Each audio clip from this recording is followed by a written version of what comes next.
Matip ngaya pulih hai na hai. Bagi sendang bayo Burom, im news nam tam, ya kitu bosong morway, kumamia. Wat mudur li min em temian mea. Nam kum ta ti mayai hap kun sai so nap kin chong mea. Mea kertang complete. Tempat jing im jong ma, incomplete. Ki khubor ka Batesi TV ka umdi bas nyambat penjaslian. Rupa Premium Meghalaya. Ka Icfai University Meghalaya haka khandai tarik urempang araja rapun riau kala raki ya kalingko Sngikha ka nyopun riau Snem jong UNJ Yasaswy ubalong unongsyam ya ka Icfai group da ka pelong ya ka jingyathir halor ka phang cruising the path to self reliance ya ka bala pelong ha hol jong ka Icfai University Meghalaya ka batan Hanongrem Hills marpasha ka Bethany Nursing School Shillong. Last dang ya kani kesengi, da ka jingrua ya ka Anthem jong ka University, bat ka jingkeren pediang na Assistant Professor ka Department of English and Communication Studies, u Babu Banshai P. Wanrab, bat la penbut pat sa ka jingthang ya ka Syarang, bat ka jingbu Sintio. Hadian kani ka Registrar jong ka University ka Dr. Mrs. Indrani B. Bhuyan kala ay ya ka jingbatay sa phang kathong jong UNJ Yasaswy bat ka jingkren na ka Dr. Miss Alisha Gatpho ka batay ka Vice Chancellor jong ka Icfai University Meghalaya.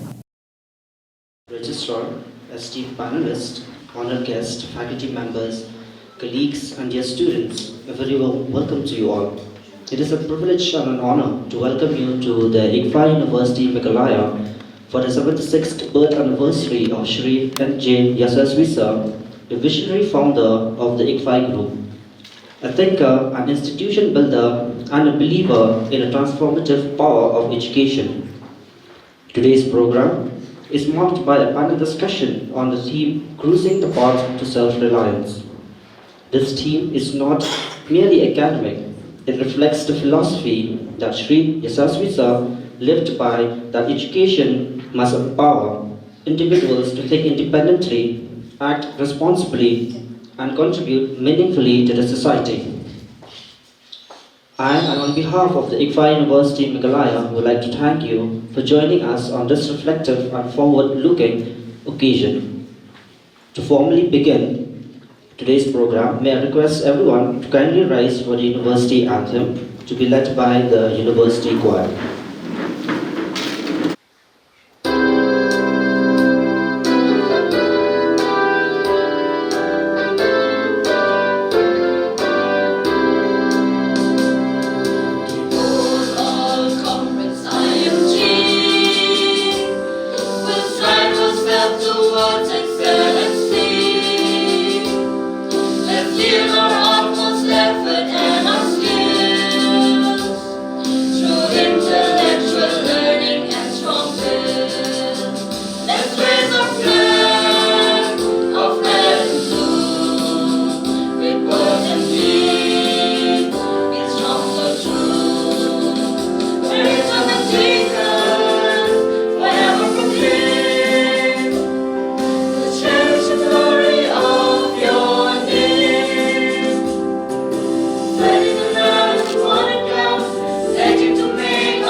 Championed education not just as a degree, but as a powerful catalyst for self-reliance, a belief that remains the heartbeat of this institution.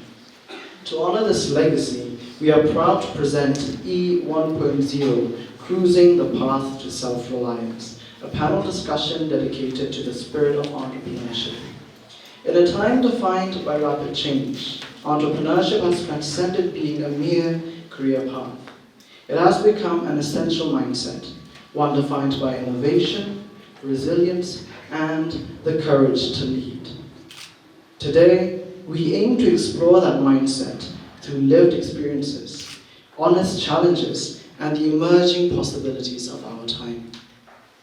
We are honored today by the presence of our respected Vice Chancellor, Dr. Alicia Gatpar, the Registrar, Dr. Indrani Puya, and the Controller of Examinations, Dr. Surjit Sen.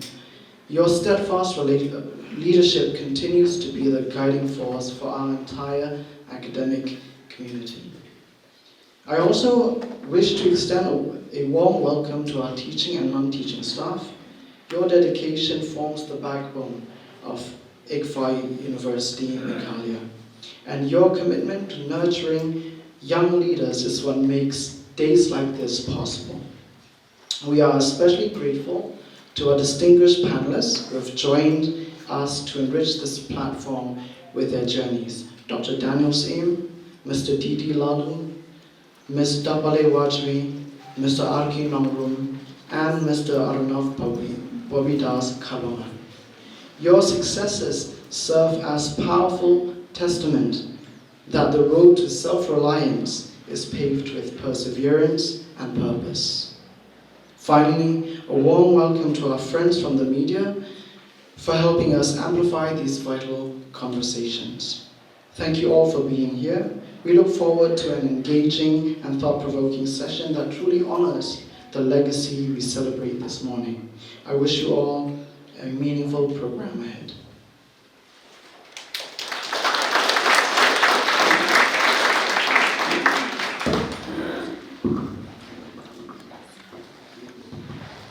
Thank you, sir, for that warm and articulate welcome. Light has always symbolized knowledge, clarity, and purpose values that Yasaswy sir stated for throughout his life.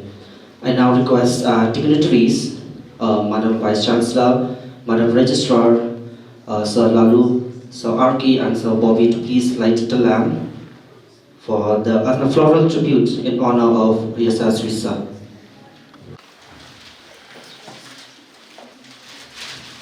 So I request all of you to please put your hands together as the dignitaries are commemorating the birth anniversary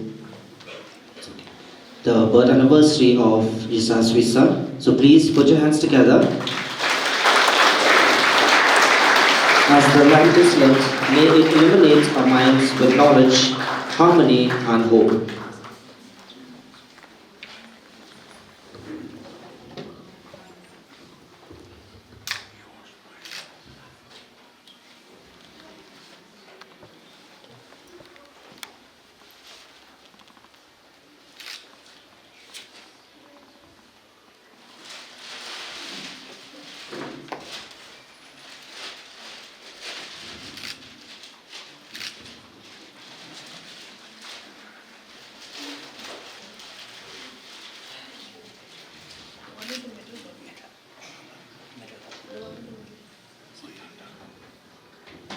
And I request the dignitaries also to please pay a floral tribute to Yasaswy sir.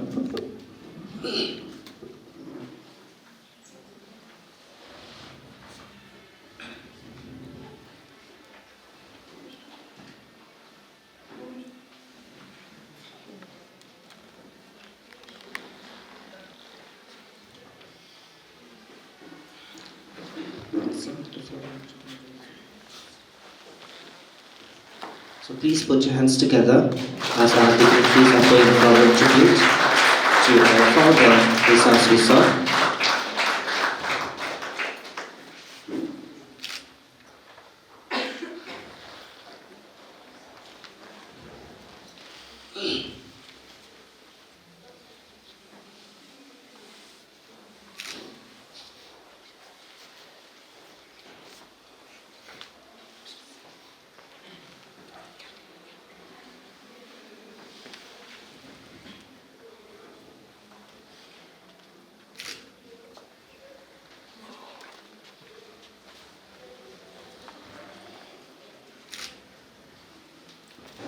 So once again, I request you to put your hands together as we are commemorating this birth anniversary of our founder. So thank you so much to all the dignitaries for that respect and commemorating our founder, Yasaswy sir.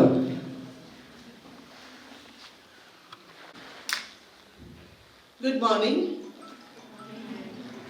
Honorable Madam Vice Chancellor, Dr. Alisha Gadhwa, Controller of Exams, Dr. Surajit Sen, colleagues, both the teaching and the non-teaching, the support staff, students, and our noted panelists for the day, Mr. D.D. Lalu, Mr. Arkiban Shngai Namru, Mr. Arunav Kharbangar. Honorable, and yes, we do have the honorable members of the Icfai family who are supposed to join us online. A big welcome to them as well. We meet today to observe the 76th birth anniversary of N.J. Yasaswy, the founder of the Icfai group of educational institutions.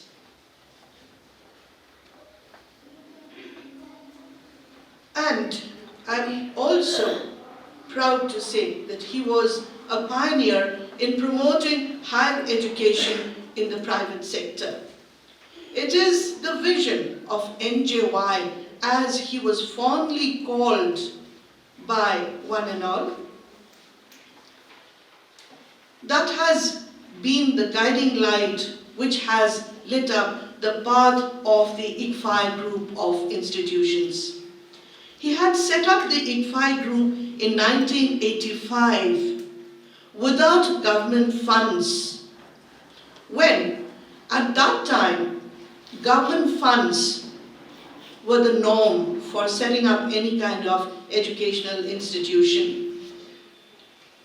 The institution that he had painstakingly set up has begun to spread its wings, and today Icfai universities, or the Icfai group of institutions, stands tall with 11 universities across the country, 9 B schools across the country, 9 law schools and 3 farmer schools, and yes, I'm proud to add that we have over 3 decades in flexi learning in the country.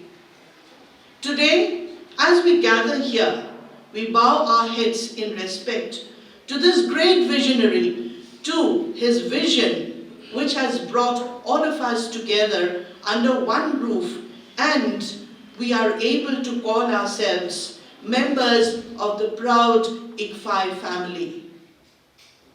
Once again, I bow my head along with everyone here in respect to the vision of the great NJY, because of whom we are here today.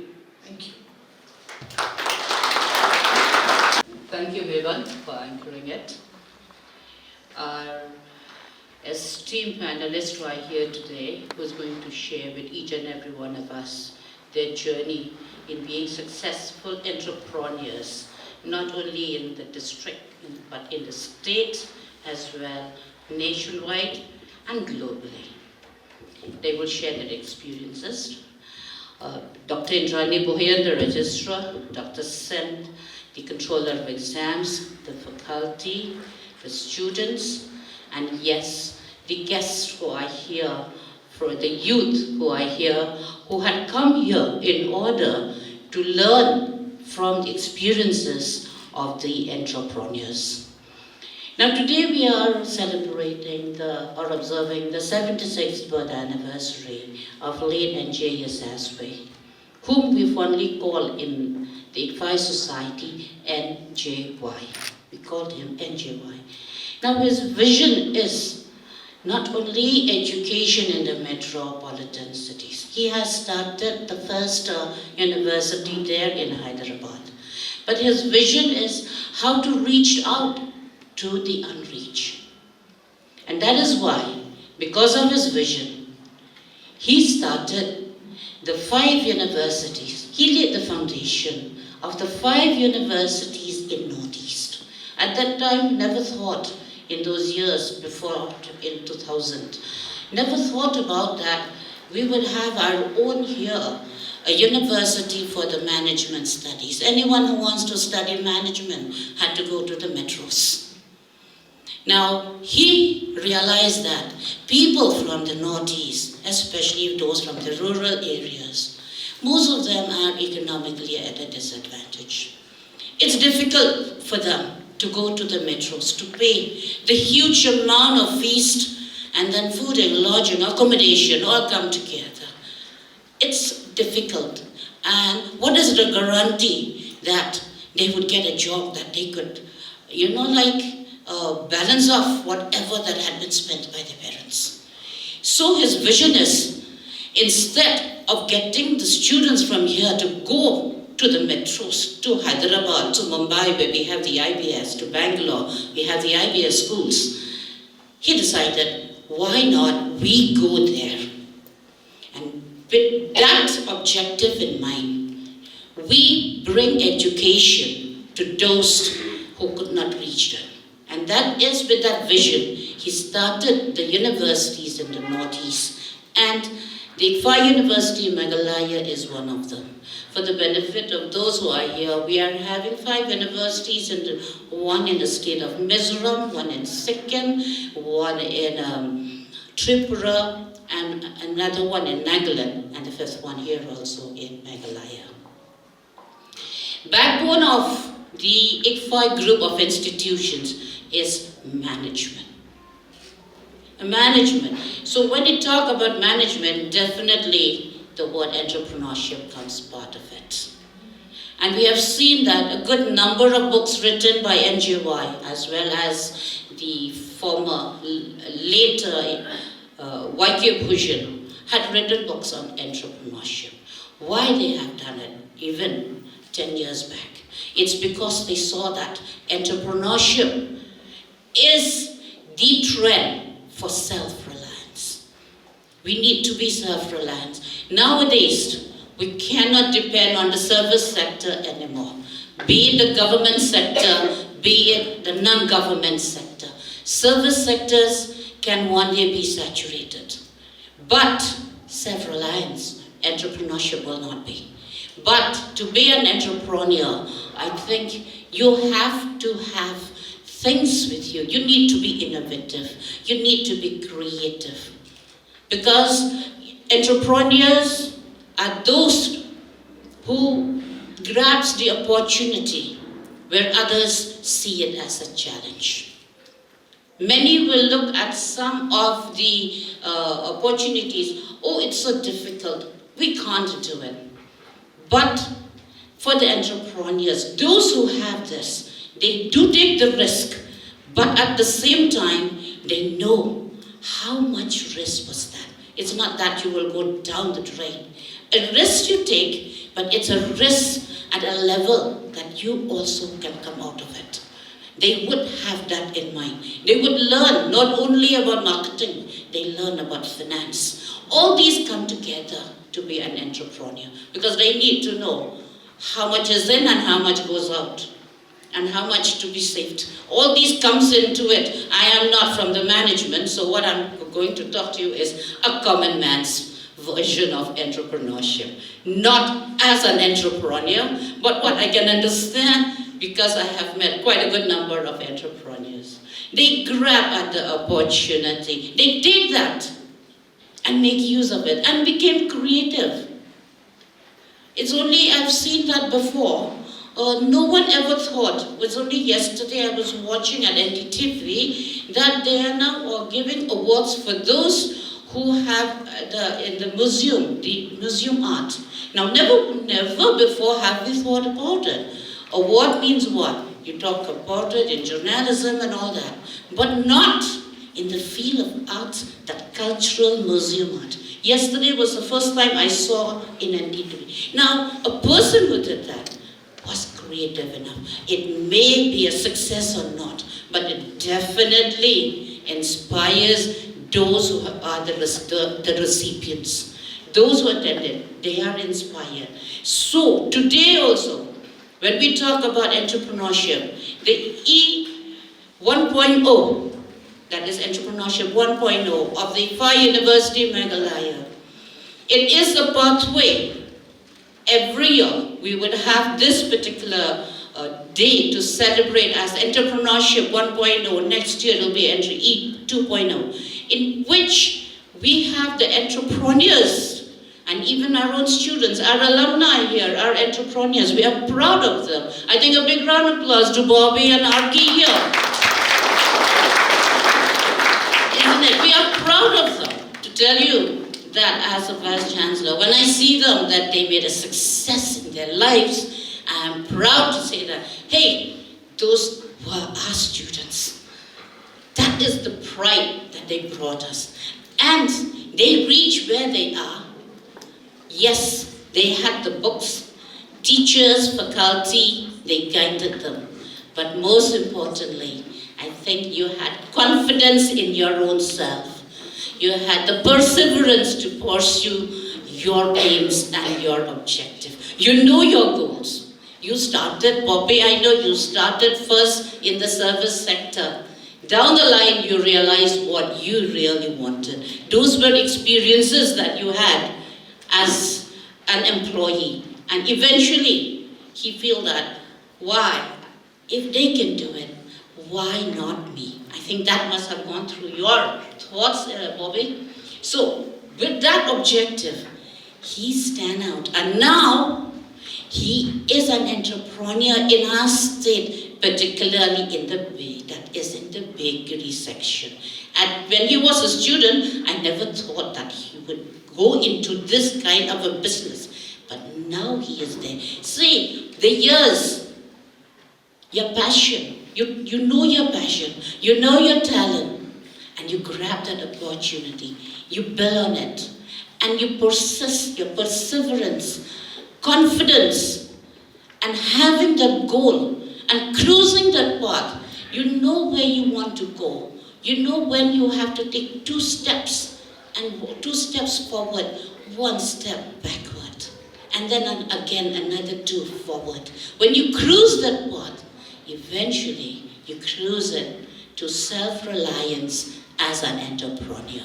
And I wish this panel discussion with these dignitaries who are the panelists, who are experts in their own area as entrepreneur, definitely would act as a source of inspiration to the young crowd who are here, and you will benefit from this particular program.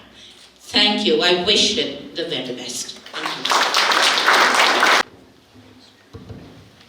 Thank you so much, Ma, for sharing such a clear and potent perspective. And thank you so much also for, giving us knowledge about so many things, about Icfai Group, about the Icfai universities that some of us might not know about it. That is existence, that it came into existence first in Hyderabad and all that. So with the vision and the contribution of Yasaswy sir, all these comes into practice and all these comes into reality. So now we will coming to an end of the first half of our program, and we will be taking a short tea break for 30 minutes. So now I request Madam Vice Chancellor, Registrar, Controller of Exams, along with the panelists to please move upstairs. The tea has already been prepared and arranged in the staff room upstairs. And everyone here to please panelists. And it is an honor and a huge achievement for us, because since Bobby is also a student from Icfai University, and it is such a proud moment for the entire Icfai University Meghalaya to have him as a panelist. Thank you, sir. And a student of Icfai University. So we are really proud and honored to have you with us here, sir. And with us we have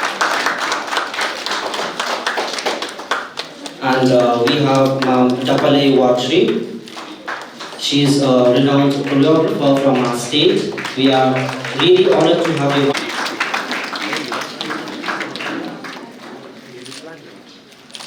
Thank Thank you. And we have Sir Daniel C., the renowned fashion designer from our state,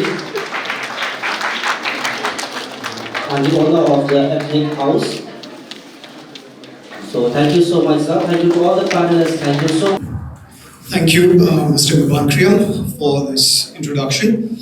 Ladies and gentlemen, Honorable Vice Chancellor, Madam Registrar, my dear colleagues and esteemed panelists, dear members of the House, it's a pleasure to begin the panel discussion with such renowned personalities around the state of Meghalaya who have achieved so much for themselves, and I guess it would be wrong if I say only for themselves, so much for the state of Meghalaya. I take this honor and privilege to introduce our panelists to the August gathering. Our first panelist is Mr. Deepak D. Lalu. Mr. Lalu worked as an apprentice for Project Pioneers Construction Company at Garampani, NIPCO Hydel project from 1978 to 1980. He worked as a supervisor with Project Pioneers at the Kirdamkulai Stage 4 Hydel project MESEB Meghalaya from 1980 to 1984. He had established the D.D. Lalu and Company in 1979, which pioneered photocopying with a manual plain paper machine and upscaled it to the first automatic plain paper copier in 1986. He had started trading in reprographics and office equipments from 1987 onwards. He had lit the spark for tourism activities at his own village, Mamlo and Sora, in the year 1995 by establishing a society with the village people. He founded the Halari Tourism Society at Satsopen, Sora in the year 1998 and established the first proper restaurant with toilets there. He also established the tourist site popularly called Elephant Falls with the Sngikha Youth and Welfare Organization, Upper Shillong, in the year 2000. He had established the Riso English School at Rithyang Village, Umsting Block, in the year 2004 and handed over the same to the Managing Committee of the Nehru School in the year 2022, which has since been renamed Nehru School Rithyang Campus. He was also appointed, and he still till date from 2005, a premier partner for the Canon India Limited in the state of Meghalaya. He had established tourism activities in Malinong in the year 2006. He established the Sanctuary Sound Resort along with a composite farm from the year 2015 and had shifted the office of D.D. Lalu and Company from Police Bazaar to house JSA 006 at Chile Shop, North Thamai, Shillong. He had also had new startups such as the Flower Studio and 3D Printing Farm, which was inaugurated on 16th October 2021 at the North Thamai premises. He had also been experimenting with a new startup of hydroponics in February 2023 at North Thamai premises. So we are privileged and honored to have you here. Our next member in the panel is Ms. Tapilai Warjuri. She is the owner and founder of Lina Dance and Fitness Academy at Lina Pilates in Shillong. She is a pioneer in introducing Zumba and Pilates to Meghalaya, opening multiple studios across the city. With a decade of experience in the fitness industry, she has won numerous local and national awards, including the prestigious Youth Icon Award presented by the Chief Minister. Ms. Tapilai's passion for dance and fitness has transformed countless lives, training individuals from 3 to 85 years old. Her dedication has earned her a revered spot in Meghalaya's fitness and dance scene. Her passion for dance and fitness is contagious, and she's trained thousands of individuals, empowering them to lead healthier and more active lifestyles. Tapilai's dedication and expertise have made a profound impact on the people of Meghalaya, transforming lives and inspiring a new generation of fitness enthusiasts. She continues to be a driving force in promoting wellness and dance in the region. Not only has she trained people, but she has also created opportunities for youngsters to chase their dreams and provided them with employment in her studios, making a positive impact on the community. Thank you so much, ma'am, for being with us. Our third panelist is a fellow Edmondian, and it's always nice to have an Edmondian on stage. Daniel C. co-founder of Daniel Siem's ethnic fashion house, is an internationally acclaimed fashion designer who has put Meghalaya on the global fashion map.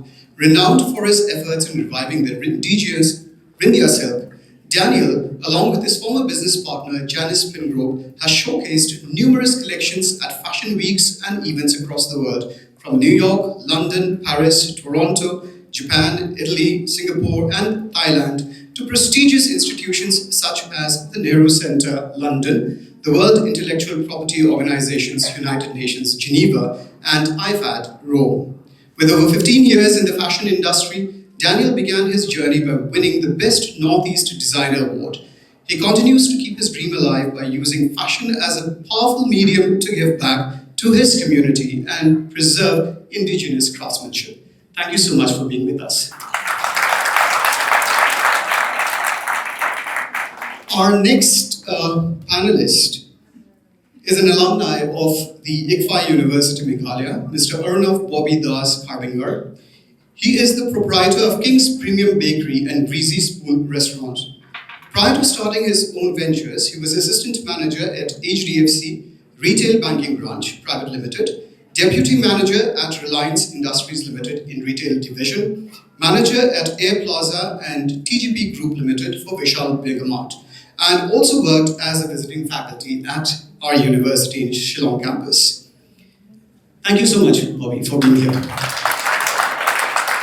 And our final panelist for today, who is also an alumnus of the university, Mr. Arkiman Chanain Longrum, is the founder of the Infinite Solutions Management Group, ISMG, which is a management agency that specializes in sports development and circular economy. The sports development and management is run under the brand unit Icfai Sports, where circular economy under the brand unit Main Maria. His client ranges from government to private organizations. ISMG consults, strategizes, conceptualizes, manages, and delivers projects for clients. ISMG is also launching its own properties such as Icfai Sports and Wellness School, Icfai Sports and Wellness Center and Resort, sports leagues and events, event waste management. They are also launching their own tech disruptions in sports with dotsports.com and Yo Marian for circular economy. Thank you so much, Garfi. So this is a brief introduction of all our esteemed panelists.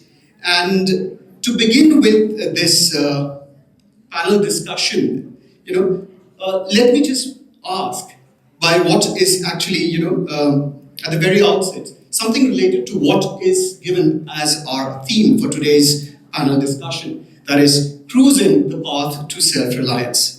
So since this very theme of this panel discussion is this, I'd like each one of you to actually elucidate, on your own journey towards becoming a self-reliant entrepreneur.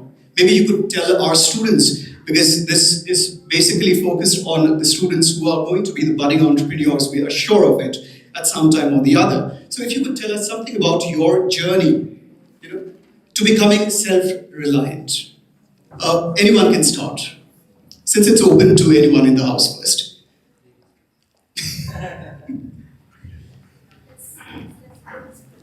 Okay.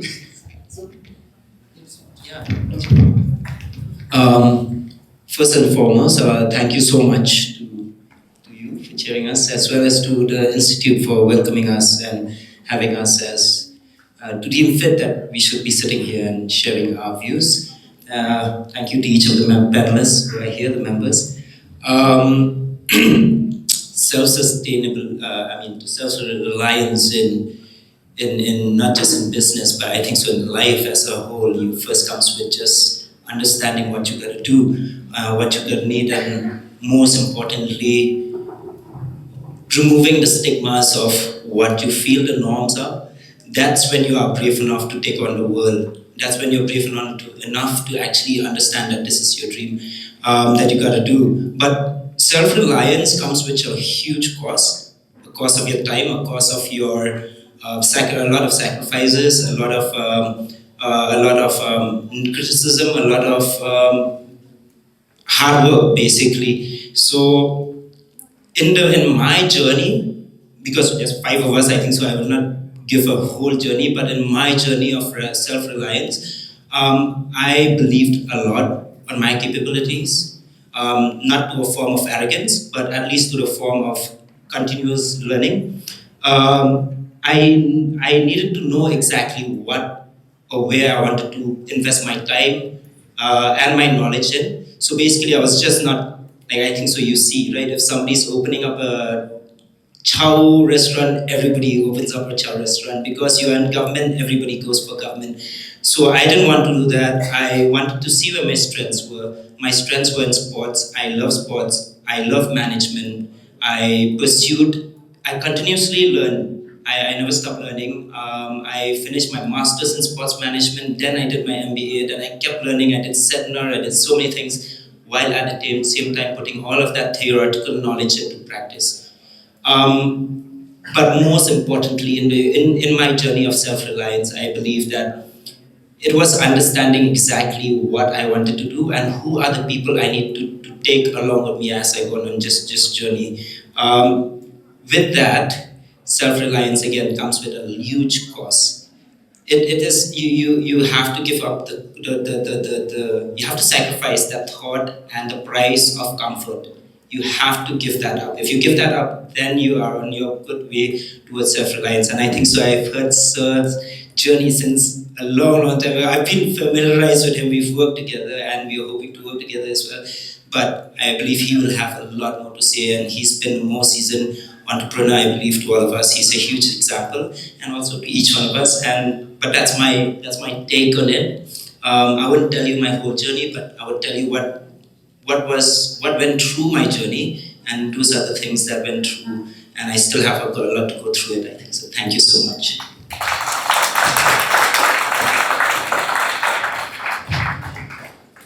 Very good afternoon to everybody here gathered. I'm really grateful to my university, Icfai University. I'm so grateful to Madam VC, Dr. Ms. Alisha Gadpo. So grateful to the Registrar of the University, Dr. Indrani Ma'am. So grateful to Sir Suraji, Controller of Examinations. And I can see the teachers' faces who taught me some 15 years back. So it brings back a lot of memories to all the teaching, non-teaching staff. I can remember each and every one.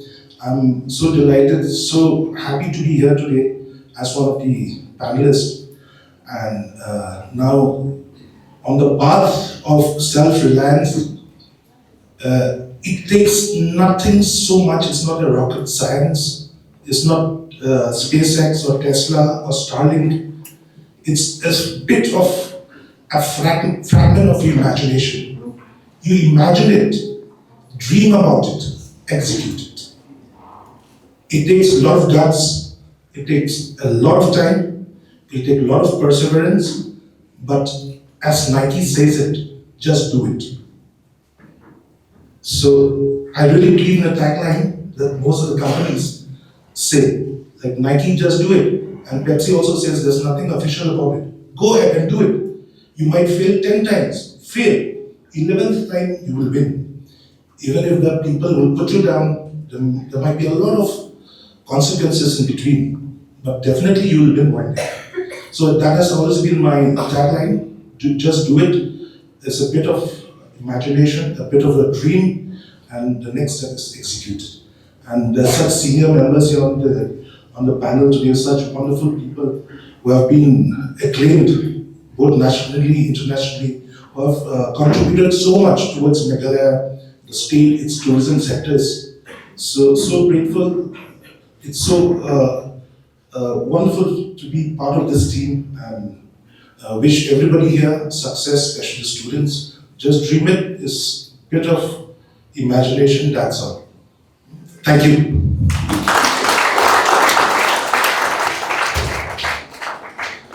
A very good afternoon to everyone. I would like to convey my sincere thanks to everyone here at Icfai, the staff, the faculty, and the students for getting me to be here with all these fellow esteemed panelists. Since we're talking about self-reliance, I think for me, what defines self-reliance is self-belief. A little about how I started my journey. I always wanted to be a fashion designer when I was young. I grew up with that passion. I was one of those students in class who would be like, scribbling designs on his notebook, and unfortunately, that was my dream. Like, my dream was not to just be a fashion designer. I wanted to be like somebody who can bring back to the community. I come from a family where my father and my grandfather, they're both social activists who've contributed so much towards our state, towards our people. So for me, when I got a chance to work with the weaving community of Meghalaya, that was my way of telling myself that, okay, fine, I'm going to be a fashion designer, but at the same time, I'm going to use fashion as a medium to tell the story about who we are as a culture, as a people, and also give back to my community. When I started working within India, not much was done to promote this fabric. It was a dying art form. But then I got this opportunity to work with some of the most amazing people who helped me on this journey to kind of revive this art form and take this story to the world. So over the years, I have done that. I still have a long way to go. But what I believe is, no matter what you want to do in your life, it's very important to have the right people in your life to support you, to be there with you. Because I feel like in order to live your dream, you can't do it on your own. You need people, you need to trust people, you need to treat people right.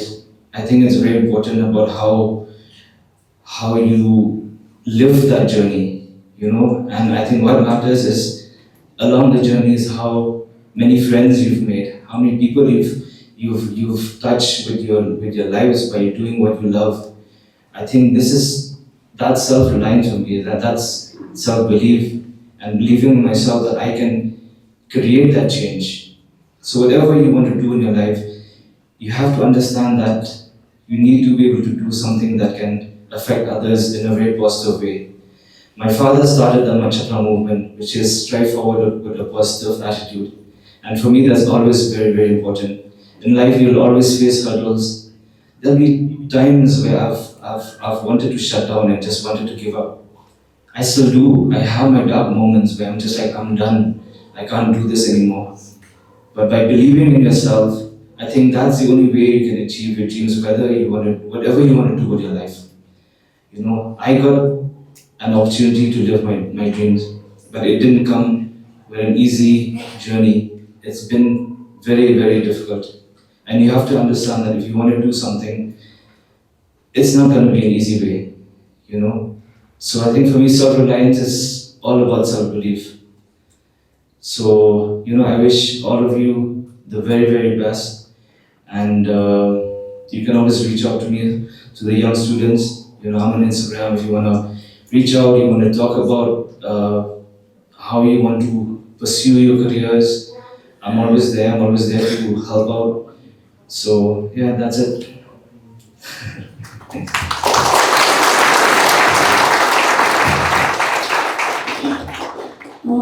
Good afternoon to each and every one of you present here. First of all, glory to the Lord for giving us good health to be able to be here today. And thank you so much to the Institute for inviting me. A little bit about my journey. It starts with a passion. I personally believe that without passion, without being passionate about what you're doing, you won't be able to put your whole heart and soul into it. So for me, it starts with a passion to dance, passion to do the things that I love.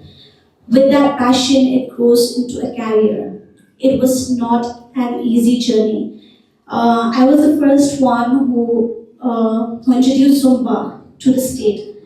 When I went for my training, I thought it's going to be an easy one since I'm the first one. I'm going to come back home and introduce Zumba and get so many clients. But it was not like that. And being a public figure and being on social media, I was not ready for the trolls. I was not ready for the backlashes.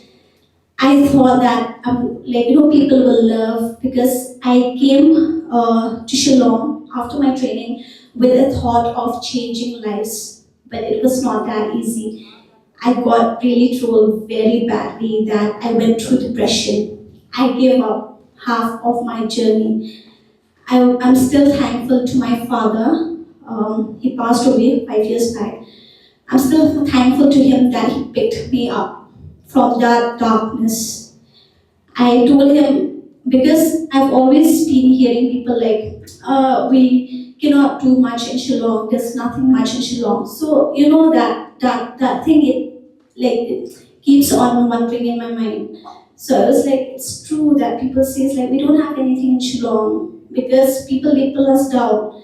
So one thing that I'll always remember this, that if we don't have anything, why don't you bring those things here?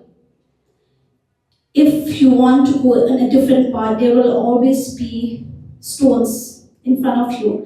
It is up to you. You will pick up those stones, you'll throw, or you'll just stay there. You are not doing anything wrong. You came with a positive mindset. Keep that in mind. I'm always here for you. You just have to believe in yourself. You just have to work hard.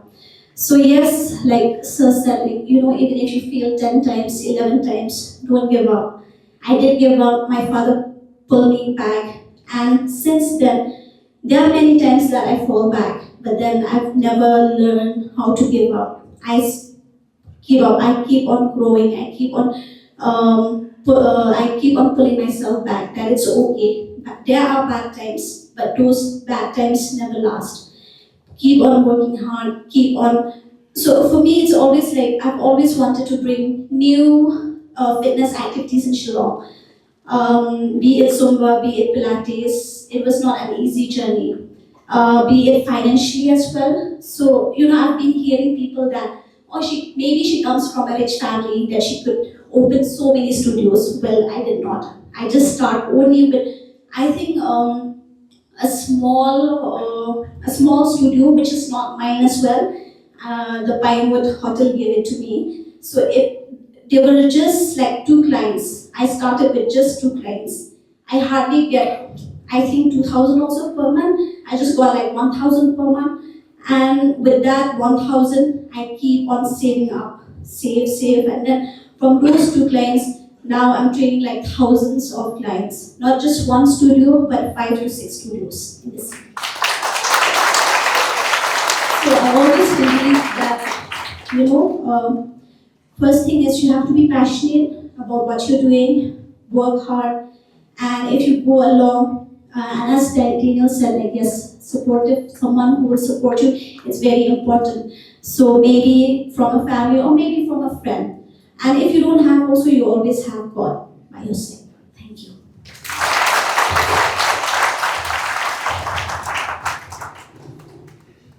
I've got to start and saying, wow. First I've got to thank Icfai for having me here. I really wouldn't have much to say because they've said so much. And the first thing that I think you all would deduct from whatever they've said, I think we covered one common kind of thing is that all of them are passionate about what they do. All of them. See, without passion, you can't go, you can't get on to the next step. So I was pushed into, not pushed, it was my choice. I attribute my being in business to my father, because after I finished my education, he told me, he says, what do you want to do? You want to study? You want to do your whatever, competitive examinations, or you want to be your own master? So that left me thinking for a long time. And I eventually went back to him and I told him, I said, no, I want to be my own master. So here I am. And he read out my whole CV, my business CV rather, which, it's been a long journey, and I'm more or less like a father figure to these guys. Yeah, but they've worked hard. And let me tell you, there is nothing that, you cannot compromise with hard work. You've got to just do it. He says, just do it. And these are the kind of taglines that have come now with this age. See, when I started business, there was nothing much of these taglines. We didn't know about all this. We just got into something and, like a bull in a china shop and just do it. So anyway, point is, when we got down to doing business, then we realized that as we grew in the business, we also realized that if we are to stay in business, we've got to be financially literate, especially now. If you are not financially literate with this modern age, you can't get on. See, when we started business, we only knew what, banking for us was only savings account, current account, maybe cash credit account. Okay, these are the 3 accounts that we know.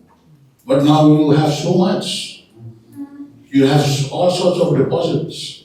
You trade in different ways. And so being financially literate is something that is a must if you are to get on with business. If you're serious about business, you've got to be financially literate.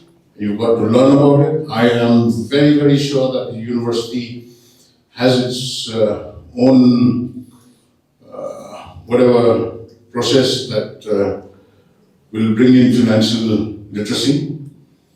There was a little book that was published by the DERT, the Directorate of, I forget, DERT, Education and Rural something research. We had to contribute. See, I'm full of admiration for people who have done their homework and come out successfully. But then there are those other people whom I really admire are the people who, what we call now social entrepreneurs. Now social entrepreneurship is something that I excel on. And I would like to narrate a small story here. The first is when we set up Elephant Falls, as you know, which is the Snem Youth Welfare Organization. So this is a journey that has been for the last 25 years. They celebrated their 25th year last year. The kind of model that was brought into how they ran Elephant Falls is socially responsible for the villages that they have, because they call themselves Snem Youth Welfare Organization. So they had to live up to that name. They had to be socially responsible.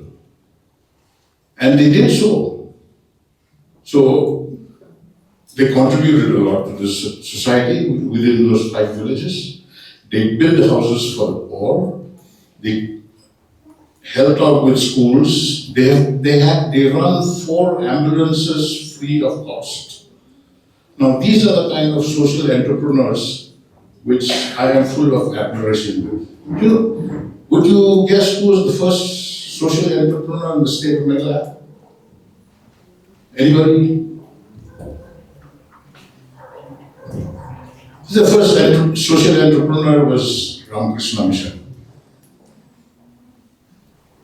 They were the first one who started in Shela way back in 1894. And till today, they excel in what they're doing.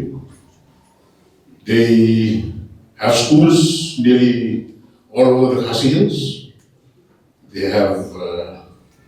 They've invested in health. And these are, again, investments made socially. So I'm full of admiration for them. And then we have, of course, we have Roman Catholics, again, health, education, Presbyterian, health, education. Then the rest of them followed. The Baptists who concentrated in Tura. These are all social entrepreneurs who are to be held in high esteem but never been given a thought for. So I would like you to also put your mind and also take it a little bit away from the normal business that one conducts into the social entrepreneurship. The other small story is Moranong. Moranong is again another example of social entrepreneurs. Moranong was, we advised Moranong not to allow any outside investment to come in. We said, start your own business and start your own guest houses and homestays. So they did just that. They didn't allow anyone else to come. But within the society, within that social bonding which they had, that became stronger. And if you have noticed that they've stopped accepting guests on Sundays because the social bonding was fragmenting. So these are the kind of things that I pay a lot of attention to, and I would like to share this with you because most of you all would think and look at business in a different form, which today has taken a different form. It is complex. It is, how do you put this across? It's got so much that, you've got to study, you've got to be aware of what's going on, you've got to know what you're trading on, whose share is going up, whose share is going down. But then, yet again, like these gentlemen said here, and this lady, it's passion, number one. And have you ever heard of a guy called Richard Branson? If there's any one of you who's heard about Richard Branson? Yeah, there you are. Richard Branson is an English guy who, from the year when he was just 16 years, he wanted to be an entrepreneur. And he started off with Virgin Records.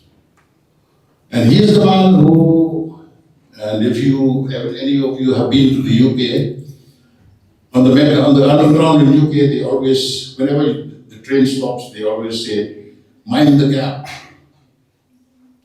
But what did Richard Branson turn it around and says, fill the gap.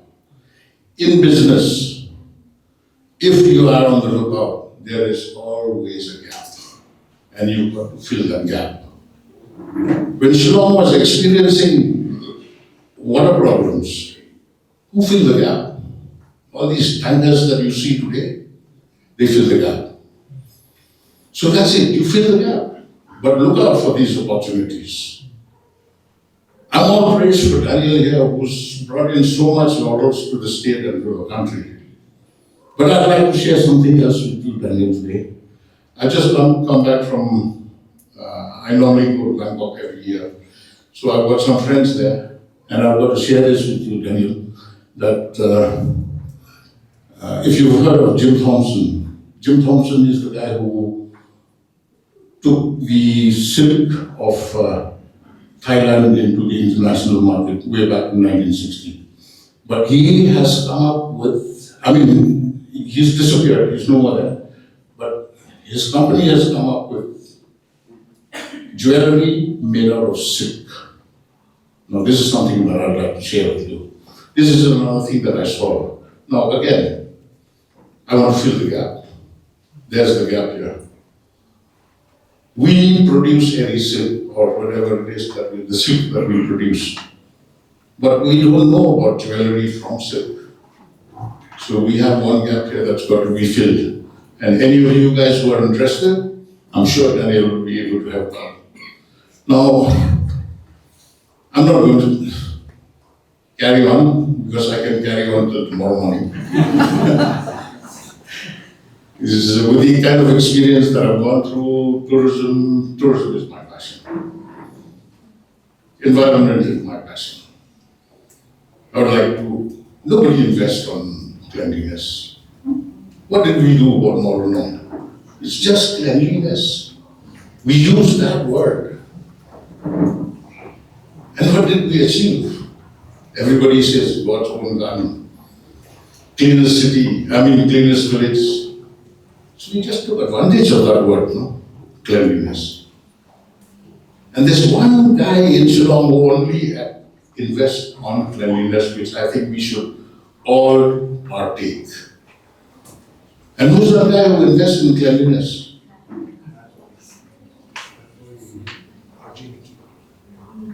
Well, he's one.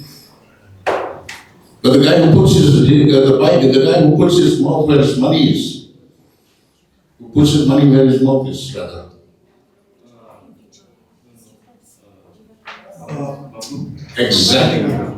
Exactly. Now this is a guy who, he's putting his money where his mouth is. He's investing so much on cleanliness. I am sure the university, if it takes that tagline or problem, invest on cleanliness, it will make a change. So I'll leave it for now, because like I said, I can carry on and give the others a chance. Thank you.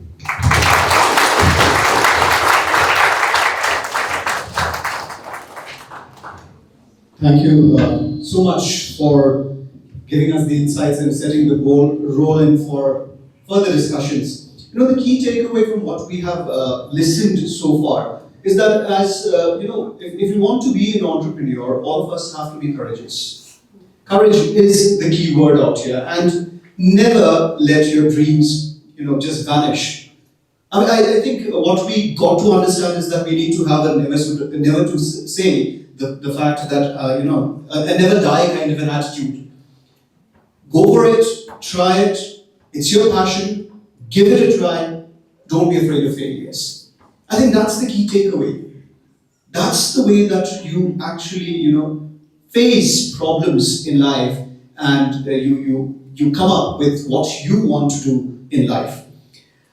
Keeping in tune with the concept of self-reliance, may I ask the esteemed panelists that, is self-reliance all about doing everything alone, or is it knowing when to collaborate in terms of community and society?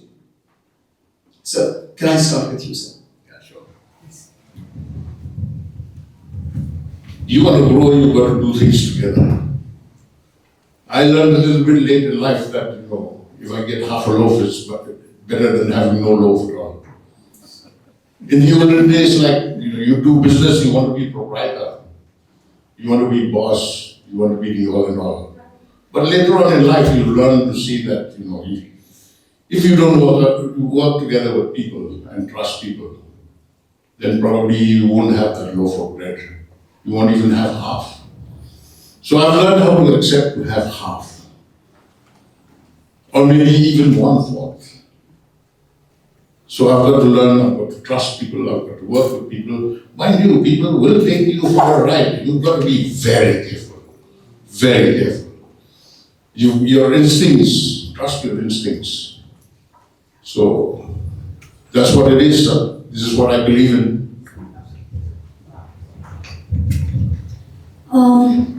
Talking about the answering to the question that you've been asking. So, as when it comes to the work that I'm doing, I think alone you can just, in terms of my work, I can just train a few people, but collaborating and then sharing along with the other people, I think it makes it stronger, it makes it bigger.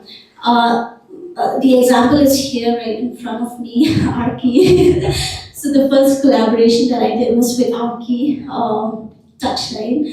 So I remember I met Arki, I think I'm still thankful to him till date. He saw that passion in me. So I still remember that meeting when I went to meet him for the first time. So I was telling him, so he was like, it's okay, it's fine, whatever you need, I'm here.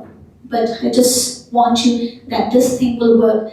So he really helped me, like, to grow in terms of the fitness when it comes to bringing the fitness in Shillong. So that was the first collaboration. I had no idea, like, how to collaborate, what to collaborate. I came from a medical background, not from any commerce background or any business background.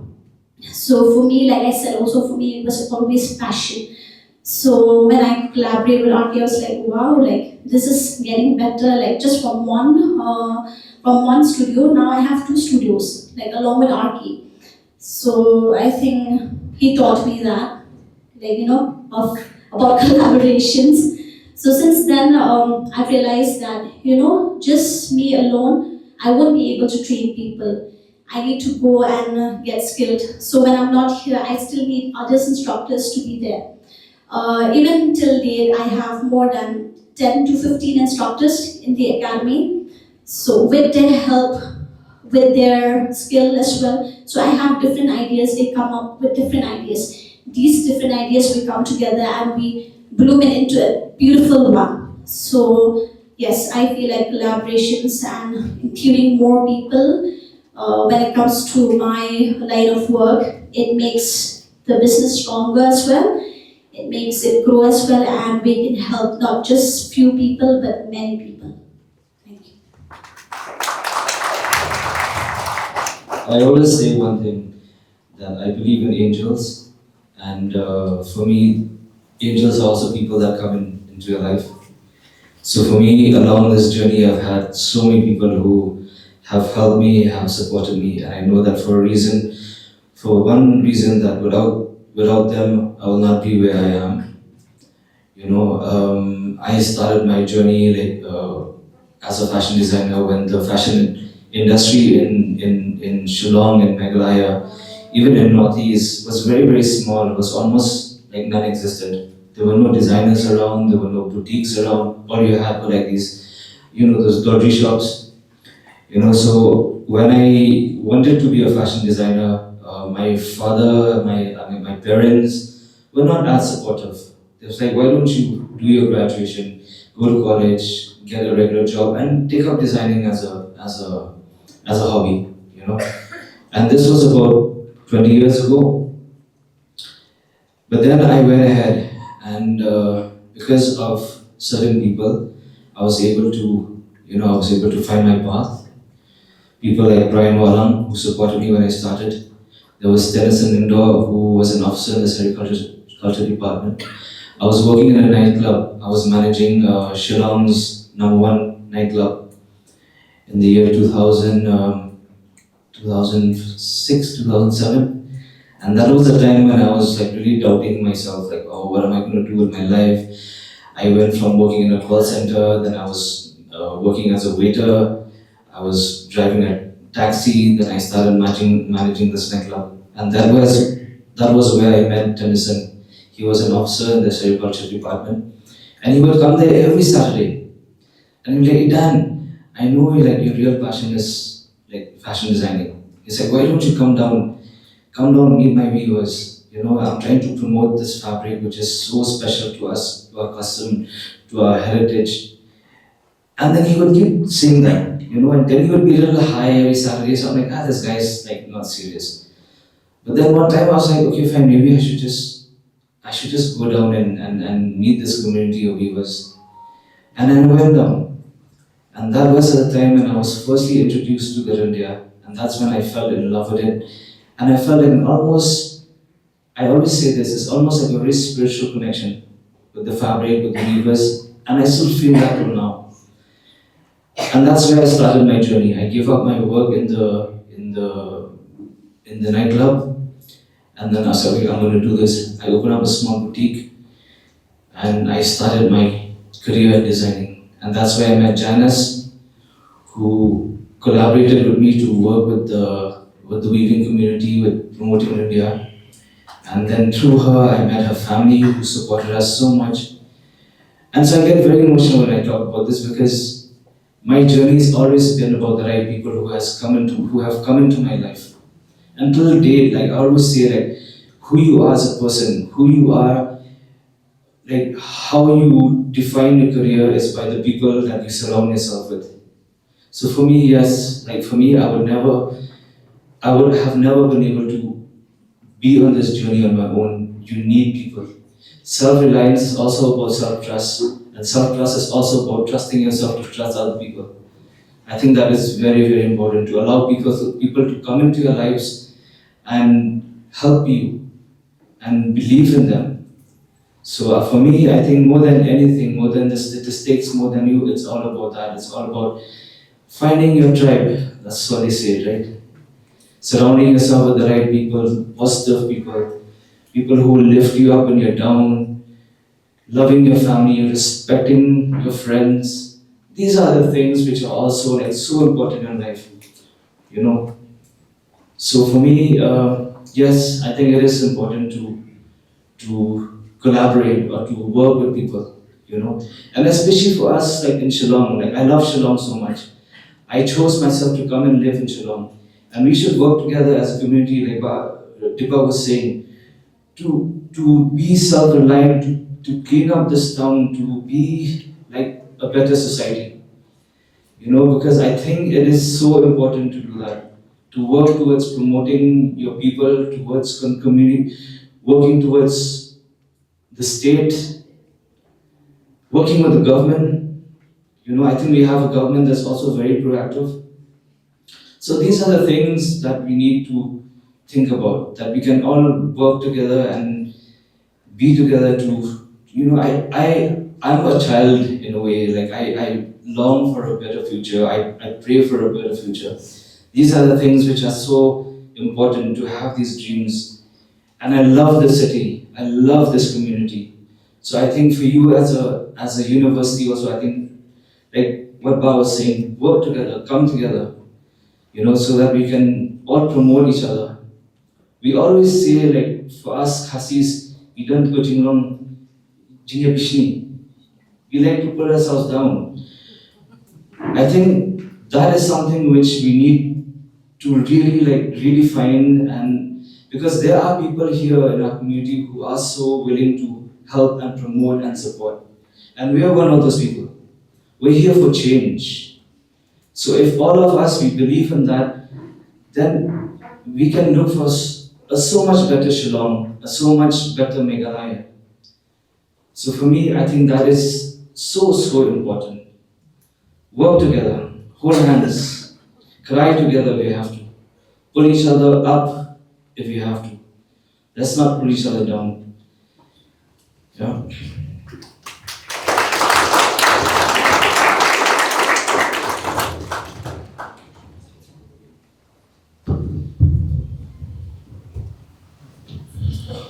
Good afternoon again. From my point of view, collaboration is very important, and today's world we call it collab. The first collab for me is within me myself. It's my mind, my soul should have that first collaboration first, I can do it. The second collaboration for me comes from my family. The third comes from my friends. And the fourth will come with the allied departments. Now let me reiterate again. The first collab comes from my imagination. I dream of it, I execute it, I put it on papers, it's physically in my hands. I think most of the students here must have held each and every packet there. Biscuit packets and some bread packets, have you? Yes. I brought it on purpose. That was a figment of my imagination. Okay. Now it is physically in front of you. So you believe me now? Yes. It was inside here. I had a collaboration with my inner self. I told my family, they backed me up, and it's here today in front of you. A bit about myself. I'm a family man, I've got 3 children, I've got a house to take care of. So I'm the first generation business person, or first generation entrepreneur. Nobody in my family is into business. Again, like how ma'am said, her family is from the medical background. My family also comes from the medical background. But little knowledge they had about business. They doubted. The only thing they say is that, what if you fail? What if you lose your job? How are you going to feed your children? How are you going to pay school fees? How are you going to pay your mortgages and EMIs and this and that? So, again, I'll tell you one very interesting word. Don't test the depth of the river with both feet. I have always practiced that. So when I was working, my last corporate job was with Vishal. I was handling the entire store. It was then it came to my mind that I need to be out of this box. It was getting up to my neck. So at the end, I started a very small eatery called Reese's Spoon Restaurant. And at the same time I worked, but I didn't leave my job. Mind it. I took risks, but I'm not such I take calculative risk. So within 2 years, when I knew that my business was growing, I asked my wife, she's my better half, can I leave my job? Should I leave my job? Then it was very emotional. It was a lot of risk. 3 children, leaving your job and depending on the unknown. See, business is unknown. It's risky. You never know what might come. I took the bold decision. I left my job, went into business. Today, so that was part of my imagination has come right in front of you. So my belief is that collaborations are very important. First with yourself, your family, your very good friends, your intuition, as Sir said, as Battalion has said, your intuition, your passion, this is your first collaborations. And then you bring it forth, bring it in front by creating something that you are really in love with. And then take the risk, take the plunge. Without risk, you can never move ahead, especially in business. The third, fourth collaborations again are the departments. The government, GOI, Government of India, Government of Meghalaya has got many departments, like the Prime Meghalaya, District Commerce and Industry Center, then you got Basin Development Agencies. They have so many schemes for everyone. Those interested in building a resort, a guest house, those interested in trading with spices, those interested in making handicrafts, those ornamental decorations. So the government is in a lot of schemes. For example, I'm not financially sound that I could set up my business. My business that you see there in front is, yes, a collaboration with the government. I went through a scheme called the PMEGP, if you have know about it. Yes, it's because of I don't have that kind of money to set up my business. My business is a high cost, low margin business. High cost means it's very capital intensive. One machine that we put for the bakery costs around 7 to 10 lakhs. I don't have that kind of money. The government did it for me. Through the government, that process that goes through, that is the collaboration that you need to do. You need to find out your instincts. You need to be passionate of the product that you want to have in your hand. Then you want to talk it through. Family is number one. Your closest friends are number two. The government, GOI, machinery, the allied people to help you. Never back down saying that, oh, I don't have this. No, even I didn't have it. That was not an excuse for me. That was really not an excuse. And the biggest thing is courage. Without courage, you can't move forward in business. So these are all collaborations that you need to have. If you succeed in this, there's nothing else. Again, I'll tell you very recently, I think I saw it on social media. There's a saying, the windshield of the car, why is the windshield of the car much bigger than the rear view mirror? So don't look back into the past. Learn to see forward. That is the reason the windshield of the car is huge and the rear mirrors are small. So you retrospect on what went back. Monitor your failures. Let them be your climbing steps.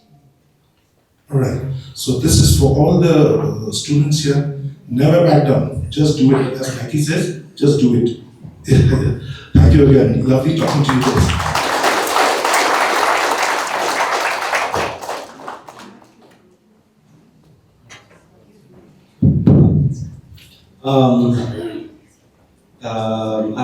I think so. Everyone spoke a lot on collaborations. I'll keep it short, I'll keep it sweet. I'll keep it in the form of an analogy, okay, like as much as I can. Whenever we're talking about whether you do startups, whether you do businesses, whether you do services, or whether you do a small, I don't know, even a small festival, even like I said, a social entrepreneurship, I always call it in the form of an ecosystem. If you don't work and if your ecosystem is not well maintained, not well functioning, that means it will not thrive. It will decay, it will die. Take for an example, a small seed of any plant that you can think of. You plant it, if you without the right grounds, without the right watering, without the right exposure to sunlight, without the right anything, that plant will not thrive. It might grow, it might sprout its roots here and there, but how much further does it need? It needs a combination of a lot of things. It needs your care. It needs your. I mean, even if you throw it in the wild, it needs. I mean, natural elements, they just fight for themselves. But when they're fighting for themselves, they actually work in an ecosystem. They need the soil. They need rain. Same thing when it comes to business. Same thing when it comes to entrepreneurship. Same thing when it comes to your own. Very own little lives within your small or maybe large universes which you don't know about. If your ecosystem is not well maintained, you will decay and rot. If you think that you can survive on your own, you will decay and rot. There's one misconception, I mean, not misconception, it's a human ego that we all have. We always think that a bright idea is mine. We have billions of people. That one single idea is not thought by just you alone. It's the person who actually knows how to go out there and collab and do the right things. Like he rightly said, like Daniel rightly said, that if you trust the people that you're working with, you trust yourself that this is my idea and I'm going to trust the others I'm going to work with, that's the only way you can get further. You cannot be naive to think that I'm the only one with this idea. You have to stop and take that off from your head. You are not the only one holding a sunflower seed. You're not the only one having a garden at the back of your yard. Everybody has one. But it's just how you got there and how do you work with all the elements that builds on it. But at the same time, there's a funny contradiction to that though. Even though you have the right ecosystem in entrepreneurship, in startups, in businesses, that's why I'm telling you, you have to step out of your comfort zone. You need collaborations, but this is the space where you feel most alone at sometimes. You'll be so piat, like we say, onion piat. Like you'll be so piat, but the moment you cry, you don't want to touch an onion for forever, So that's the spirit of collaboration out here that you need to have. Like you gotta have that strength. Like again, just said it just now about Bobby, that you may have that strength of going about it. You may have that ecosystem that you'll need. But sometimes also you have to be ready to cry by yourself or bear that burden by yourself. This is the atmosphere, this is the environment you're going to live in. But however, just because you said it's by yourself, again I'll come back to that point, that do not be naive that you are the only one who can pull this off. Without your team, you can't do anything. Without my team, I can't expand. Without my team, I can't do anything. And appreciate every single person, even if they're momentarily, appreciate them. So the collaborations that we're talking here for as self-reliance, like government, I think so, Government of India, in the budget 2026, one of the statements, one of the points in the self-reliant scheme that they have, they've just increased that to about 1,000 crore, I think so, or more, I don't know about that. But just imagine, that's the scheme, it's literally called self-reliant. So basically, but the government of India can't come up with that big amount if it doesn't rely on all the states to contribute in the GSTs, in the taxes. If we don't, financial learning needs to be there. Some of us think that saving accounts, why should I take a loan? A loan is actually very good for you. Sometimes it will increase your credit ratings and you can actually boost your business ups. So you need to collab on all of the aspects, like he said. You need to collab with yourself. You need trust. You need to trust in God. You need to trust in your family. You need to trust in everything. But yeah, ecosystems. If you don't build your ecosystems, you're just going to run and decay. And that's my take on collaborations. Thank you so much. Wonderfully stated. I believe our audience here, who are our students, must have actually got the crux of it. When they spoke, they did not just speak from here, they spoke from here. And when I say they spoke from here, I mean to say that they actually gave you all personal experiences. And that is what actually is necessary for us to understand as audience sitting here, as wanting to be entrepreneurs, budding entrepreneurs, that we should learn from what they have done, which should be an inspiring step for all of you to take up and plunge yourself into the field of entrepreneurship. Now, listening to what you all have said, if you could give me your answer in just one word for it. How would you define yourself as an entrepreneur, when it comes to the concept of reliance or self-reliance, Whether you would describe yourself as a shark, as a dolphin, as an angel, or as a zebra. These are terms which I'm very sure our students of entrepreneurship have learned, right? Isn't it? How many of you say yes? You've heard of these terms in entrepreneurship. You've not heard? Have you watched Shark Tanks? You watch? Sure? Okay, so it's related to those. So I'm just asking them, our panelists, how would they describe themselves in terms of being, self-reliant or the concept of reliance in their business? How they describe themselves? As sharks, as dolphins, as angels, or as zebras? These are specific terms that are used when it comes to business. A shark is someone who is very aggressive. An entrepreneur who is very aggressive, right? Dolphin is just the opposite of that. An angel is someone who is ready to help each other, and a zebra always looks for sustainable success. So in terms of that, how would you define yourself?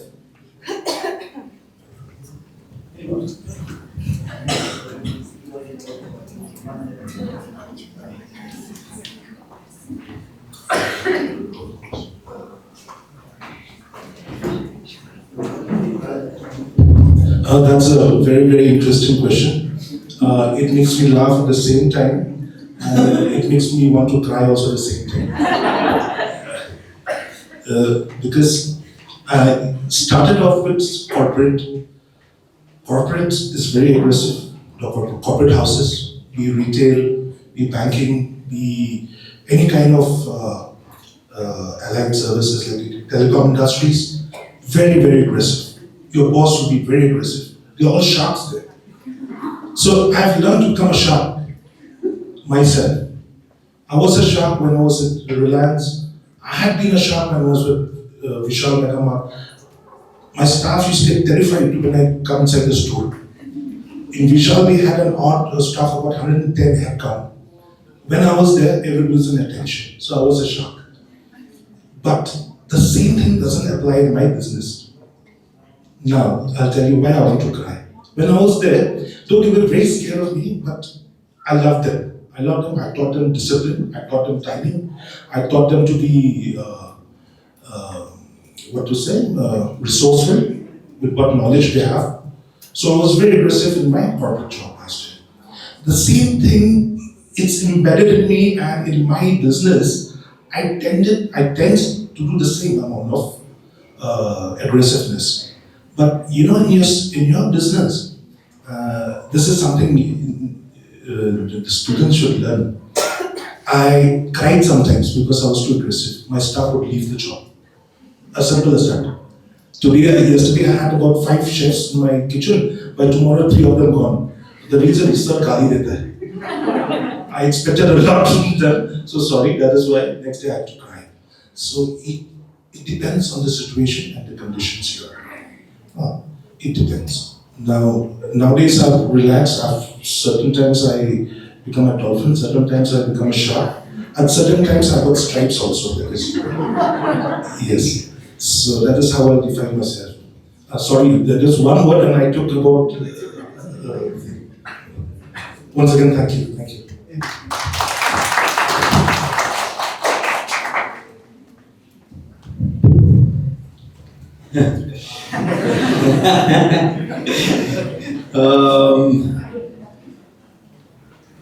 I would call myself, I don't know, I'm a hybrid for this matter actually. I totally agree with him.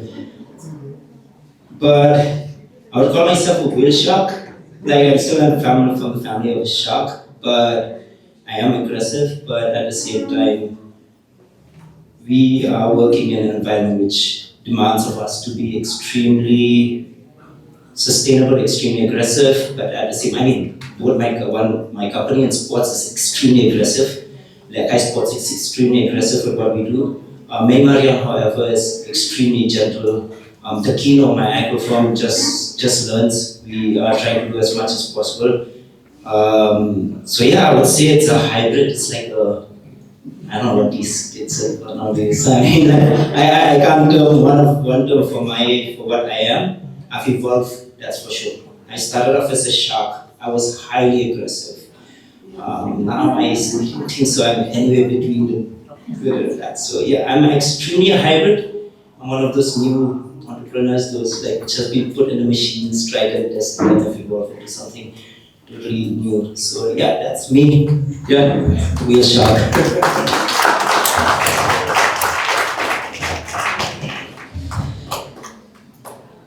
I think I'll use another word. We're all adults here. So I think one word to describe myself is ballsy. Because I had the balls to do this when nobody else was doing it. Like I said, I started this career when the fashion industry was almost non-existent in the state. But I had the guts to follow this dream, to live the dream. And I had the guts to go against my parents' instructions. And now I believe they're proud of me now to see where I am. So I still have the guts to move on in spite of all the challenges. There's so many challenges that we all go through. I'm not the only one. And this industry is not a difficult industry to survive in. For all of you who want to get into fashion, you have to understand that you do have to have the balls to fight it all, because it's such a competitive industry. It has become very competitive. Like, there's so many designers now, like there's so many young people who are getting into design, the industry is growing. I'm always there to support fellow designers because I feel that's the only way the industry will grow. If it's competitive, then it's healthy competition. So, yeah, every day is a challenge, but you have to have the guts to fight it all, like every day. Like I said, you're going to have moments where you just want to give it up, especially if you're doing your own, you have your own setup. If you're not a salaried person, if you have your own business where you have your staff who are dependent on you, you have rents to pay. There'll be times when your business will be down, but you still have to get up and say no, I have to go to work. I need to pay these people. I have a staff who are dependent on me. I pay them salaries where their families are dependent on them. So I can't afford to give myself that time where I'm okay, I want to give this, I want to give up, because every day is a challenge. You have your good days, you have your bad days, but then when you do have the bad days, you have to have the guts to get up in the morning and say, no, I'm going to do this because this is my dream, this is what I want to do. So yeah, that's me. We'll see.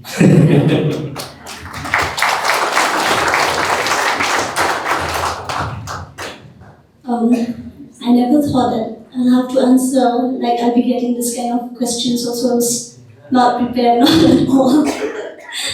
But yeah, I think I would describe myself as an angel because I'm someone who always love helping people, be it my clients, be it someone who comes to the academy. So this is something which I don't usually share. So people, they will always say like, wow, Dapresh, have like more than like 200 kids in her academy, dance academy. She must have been very rich. Like, you know, she must have earned like well a lot. Well, so I have one studio in Meghalaya. We have more than 200 dance kids out there. So to be honest, out of those 200, I think only 50 kids will really pay the fees. Out of those 150, they just come outside the studio. They like, you know, kids, they love watching someone, like, you know, when they dance.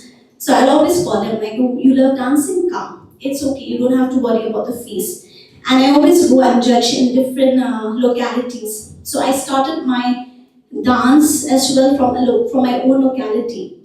So whenever I go to these localities, judging a dance competition, I see so many talented kids.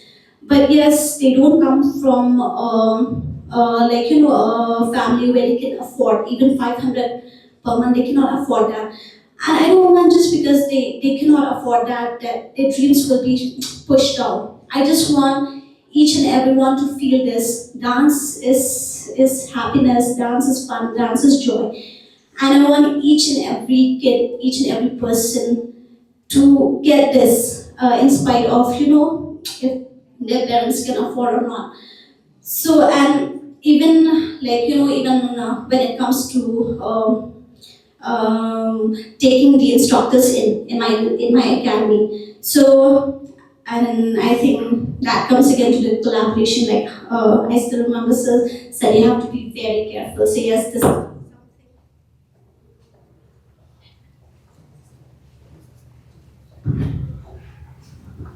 So when youngsters come to my academy for in search of a job or like, you know, to help them to give them some work. So I'm one person who gets very emotionally attached when someone comes with a story. I just go into that. I just like, okay, fine, like don't worry, I'm going to help you.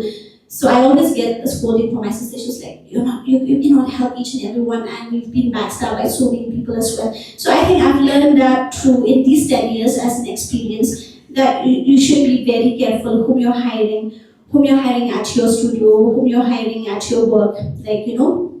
So that is one thing.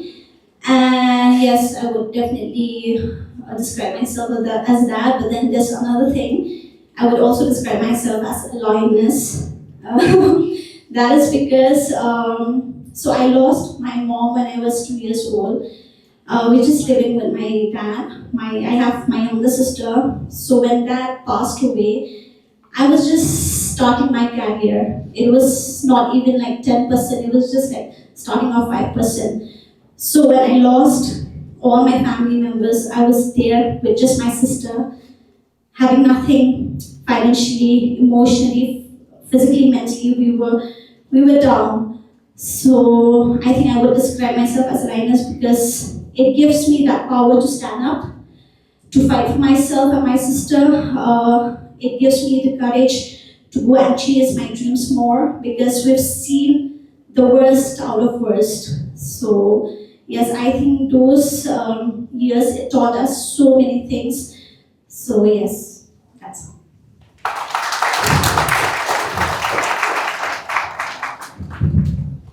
I'm all for. I've been through it, been a shark, now I see myself as an angel. I'm trying to share things with you people. So here comes the angelic part of it. How many of you watch the BBC News? Every hour they have the BBC News. How many of you watch the news? You don't. When you do watch the news the next time, you see I think it's just 5 seconds of the Living Root Bridge. Okay?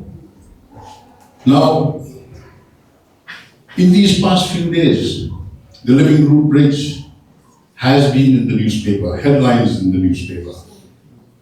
Okay? UNESCO. Now, this is where the angelic part of it comes, because I want to share this with you. I told you about investments in cleanliness. It's just a line, but then it means so much. Because we've just touched, the tip of the iceberg as far as tourism is concerned. There's still so much that we have not experienced, we have not seen. I always tell my friends, just go to Bangkok and see what tourism is all about. When you go up to a place called Chiang Mai, they have small little waterfall. I said, this, you call it a waterfall? But what have we done with ours? Nothing. We've not been able to sell these things. She just showed something fantastic just now. Huh? Dance. You experience what? Joy, love, all sorts of things. Yeah. Now, she's a salesman. Okay, let's get down to that angelic part of it. The angelic part of it is not going to survive if you're going to do business with it. I am 100% sure that Icfai University stands on its ethics and it has its systems and processes in place. If you are to do business, if you are to be self-reliant, you will have to have your systems and processes in place. Keep on correcting them. If you see that systems and processes are wrong, Alki just said that you see them, all your efforts withering away, not going to bloom. So systems and processes have to be in place. So enough of my angelic form, okay? Now when you need to be the other three, do so, because in business, well, sometimes when I go for these conferences, which I was involved with Xerox Corporation, I'm still involved with Canon India. So when you go to these business meets, you experience you experience information overload. You've got to be, you're the CEO, you're the boss. You've got to know about finance, you've got to know about marketing, you've got to know about everything else. But then there's the basics is have your systems and processes in place. This is one thing that I would leave you with for now. Thank you so much, sir. So I believe all of us as entrepreneurs will have to start as a shark if you want to actually do well in life. You start with that and then you go ahead, and a stage will come when you actually become an angel, like Sir said, keeping in tune with this entire conversation, now I'd like to ask some pointed questions to it, and then maybe have a final question will be common again, and then we'll have it for the audience to ask. So may I start with Daniel? Daniel, was there a particular point, where you had to choose between creative freedom, and financial stability in your business? I'm basically asking these questions so that students understand, that what kind of things are necessary when you actually need to be entrepreneurs. Please listen to what our esteemed panelists have got to say. So just repeating it, was there a particular point in time where you actually had to choose between creative freedom and financial stability? Yeah. The one advice that I got from an uncle of mine when I started my career, he told me this once. He said, Daniel, you're a creative person. You'll never be able to handle the business aspect of your career. And over the span of 15 to 18 years, I've always thought that I wasn't able to do that. So that's why I got myself a business partner. Her name was Janice. We started the fashion house together. And she was with me for more than 12 to 15 years. And I was so comfortable running the fashion house because I had all the creative freedom. I didn't have to worry about the business aspect, you know. And I always thought that I wasn't able to do that. So I left it all to her. And she made things very easy for me. All I had to do was focus on my designs, come up with amazing collections, which I've done. And then, unfortunately, things happened, and due to circumstances, her mother passed away, her father passed away, and she had to take over the family business, so we decided to dissolve the partnership. So it's been more than 2 years now that I've been handling the business. So it's been challenging, but I wouldn't say that it's impossible. And also because I've been with Janice over the years, I've seen how she handled the business, so I've also learned from that. So, so for me, I think that it is possible to handle both. It can be challenging, but again, I have an amazing team that backs me up. So, like I said, it's very important to work and to collaborate. You know, it's always good to ask for advice when you're not sure of certain things. So, life is all about that. That's what I feel. It's all about a learning experience. So for me, it has been challenging, but I think it is possible to handle both the creative aspect and the business. I mean, you have to be a smart business person. Like even for me over the years, I think I wouldn't have been able to create this label without having some kind of business ability.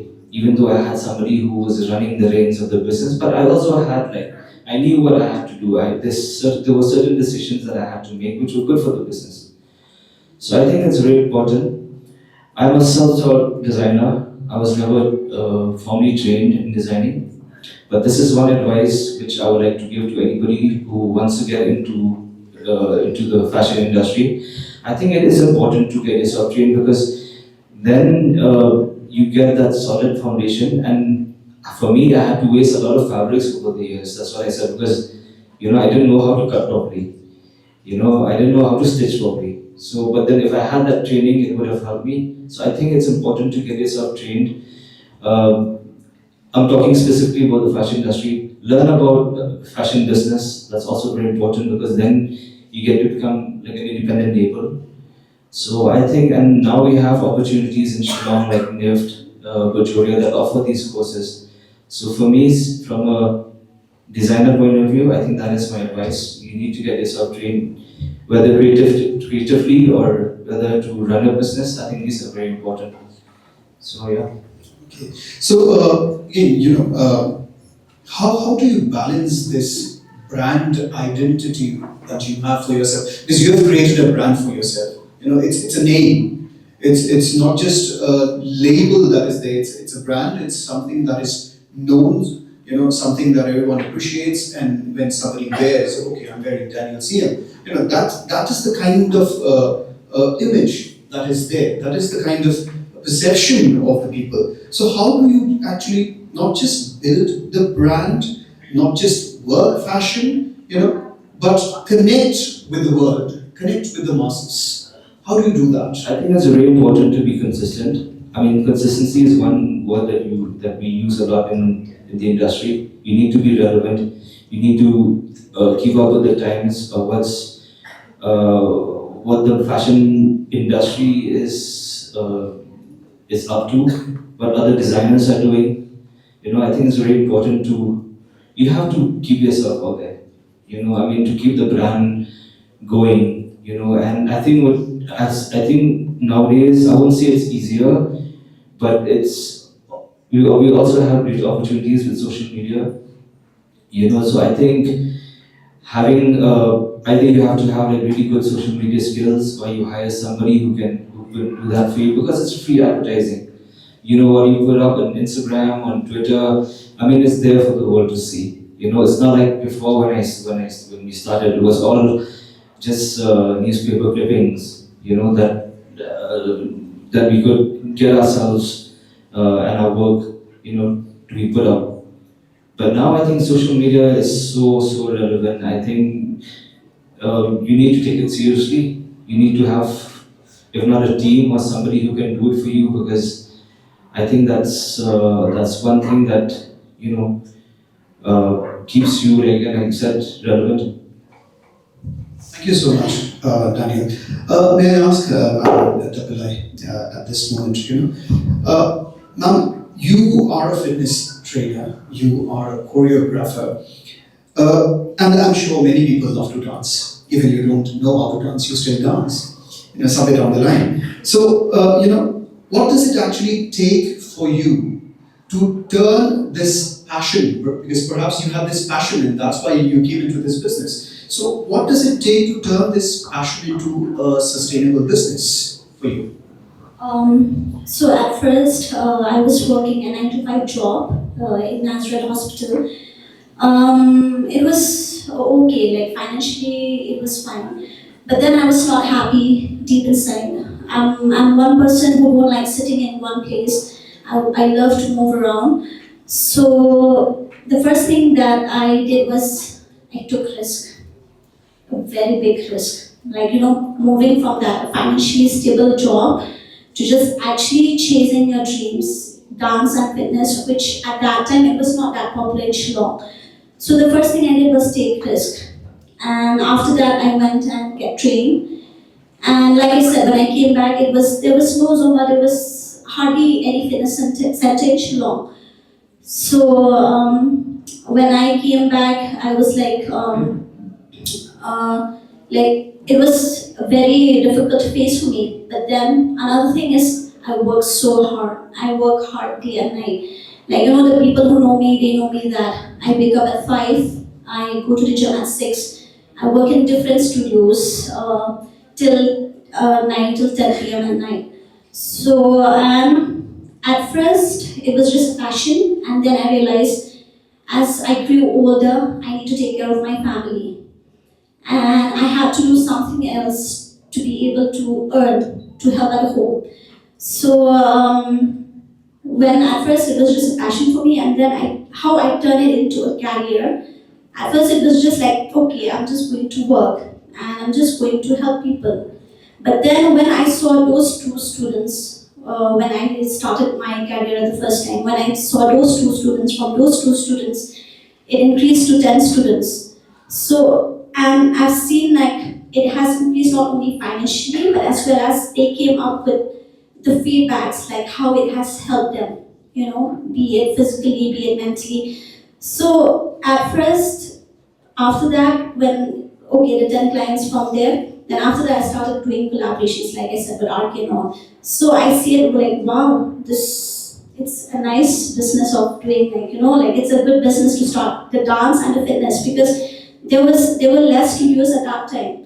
So then with experience also, I've learned a lot of things, which, like I said, I didn't come from an entrepreneur or like a business background, but with experience, meeting people, collaborating with different types of people, and learning about so many things in these 10 years, I think it has taught me a lot of things. But yes, there are a few things that I would like to share, like it's me personally, which I feel like you need to have patience. You need to be humble. Like Arki said, it's not only you. There are so many people who have different ideas. So working with different people, I think that's how, my business, it grows from one studio to different types of studios. But yes, I feel like taking risk, work hard, have patience, being humble, and listen to the ideas of others as well. So that is very important. there is a big misconception in our society, and that is the fact that the males dominate and the women cannot do anything. So I'd just like to ask you, as a women business entrepreneur, when you started off your business, you must have faced a lot of challenges, a lot of setbacks. So especially when it came in terms of the kind of business that you were doing, you were starting a business in the wellness sector. So how did you actually face those challenges, and what would you tell our students who perhaps want to be entrepreneurs, that what should they do and what should they not do, when they are in the face of those challenges as a woman entrepreneur? I would like to tell you, when I started my academy first in Meghalaya, I faced a lot of backlashes. People were not really happy with me playing music. People who comes to the studio and dance. Actually, I even got a lot of threatening messages, calls, yes. So at that time, I think I was just 24 years old. I was scared, literally scared. I was scared. I didn't know, okay, where should I go? I didn't know what to do. Mentally also I was really disturbed. At that point of time. But yes, like I said, my father have really helped me. He pulled me up. And from that dark phase, there were a lot of trolls about what I wear, because obviously during workout you don't wear Anthem, you don't wear a big gown while working out. You have your different attire, So people were trolling me for that. They were trolling me for so many things. Getting pregnant calls, it was a big thing for me because I started panicking. I just didn't know what to do. So getting the support from my dad, it just built me a confidence that at least I have someone by my side. Yes, his support was my strength. I picked myself up. But yes, I feel being in this industry, you need to have a thick skin. You have to be ready, what people will throw at you. But I feel if you know that you're doing something right, if you start listening to people, you will never be able to climb up. You will never be successful in life. I think you should just listen from here, let it out from here. Listen to the feedbacks, what people are giving you, definitely. But then if people are throwing shades at you, you just need to have a thick skin and just move on with life. And yes, there will be days that you will feel like giving up, because we are humans. We are not like robots, this one. For me, at first it was my dad. Now that I'm all alone with just my sister, I pray. I do pray, and I take advices from people whom I feel like they are close to me. So I do take advices from them, what to do, what do you think? And I think with a very calm mind. I don't just, if I get something from here, I don't reply it with an instant reaction. I learn to calm myself down, think about the situation, how the situation is going to help this person, how it's going to help me. So yes, it has taught me, now I always say that my patience level is 1,000. We have different personalities in my studio. I have 3-year-old kid, I have 5 years old, I have 85. They come with different personalities. I think in this journey, I've learned how to listen to them. I have learned how to stay calm, be patient, and then think with a calm mind, and then think what to do about it. Thank you so much. So I'd just like to come to you now. And dear students, just keep your questions ready. We'll take in 1 or 2 questions for our esteemed panelists right after this, as we are running out of time. I'm told that, so we're going to wrap it up very quickly. Sir, you have worked so much in the field of tourism. You have done so much for the state's tourism department, and I'm sure we have our students of tourism sitting here, sir. So, what do you think that our students can actually do if they want to become entrepreneurs? How, what are the things that they should think of, if they want to improve the the present status of the tourism sector that is there in the state of Meghalaya, also perhaps in the field of maybe cultural tourism or heritage tourism or maybe adventure tourism, something in that way. What should they do? What kind of opportunities would they have to be entrepreneurs in that field? Well, hello. Yeah, as of now, I can definitely see that tourism still got a lot of opportunities, plenty. As a matter of fact, I would like to tell you all that I'm onto something that is new, and not really new, but something that the government has advocated. This is your agri-tourism. So, I'm setting up a guest house in a place called Snem, and there is where the community is aggregated. A lot of them are cultivators. So it's a combination between agriculture and tourism. So this is something that is opened up.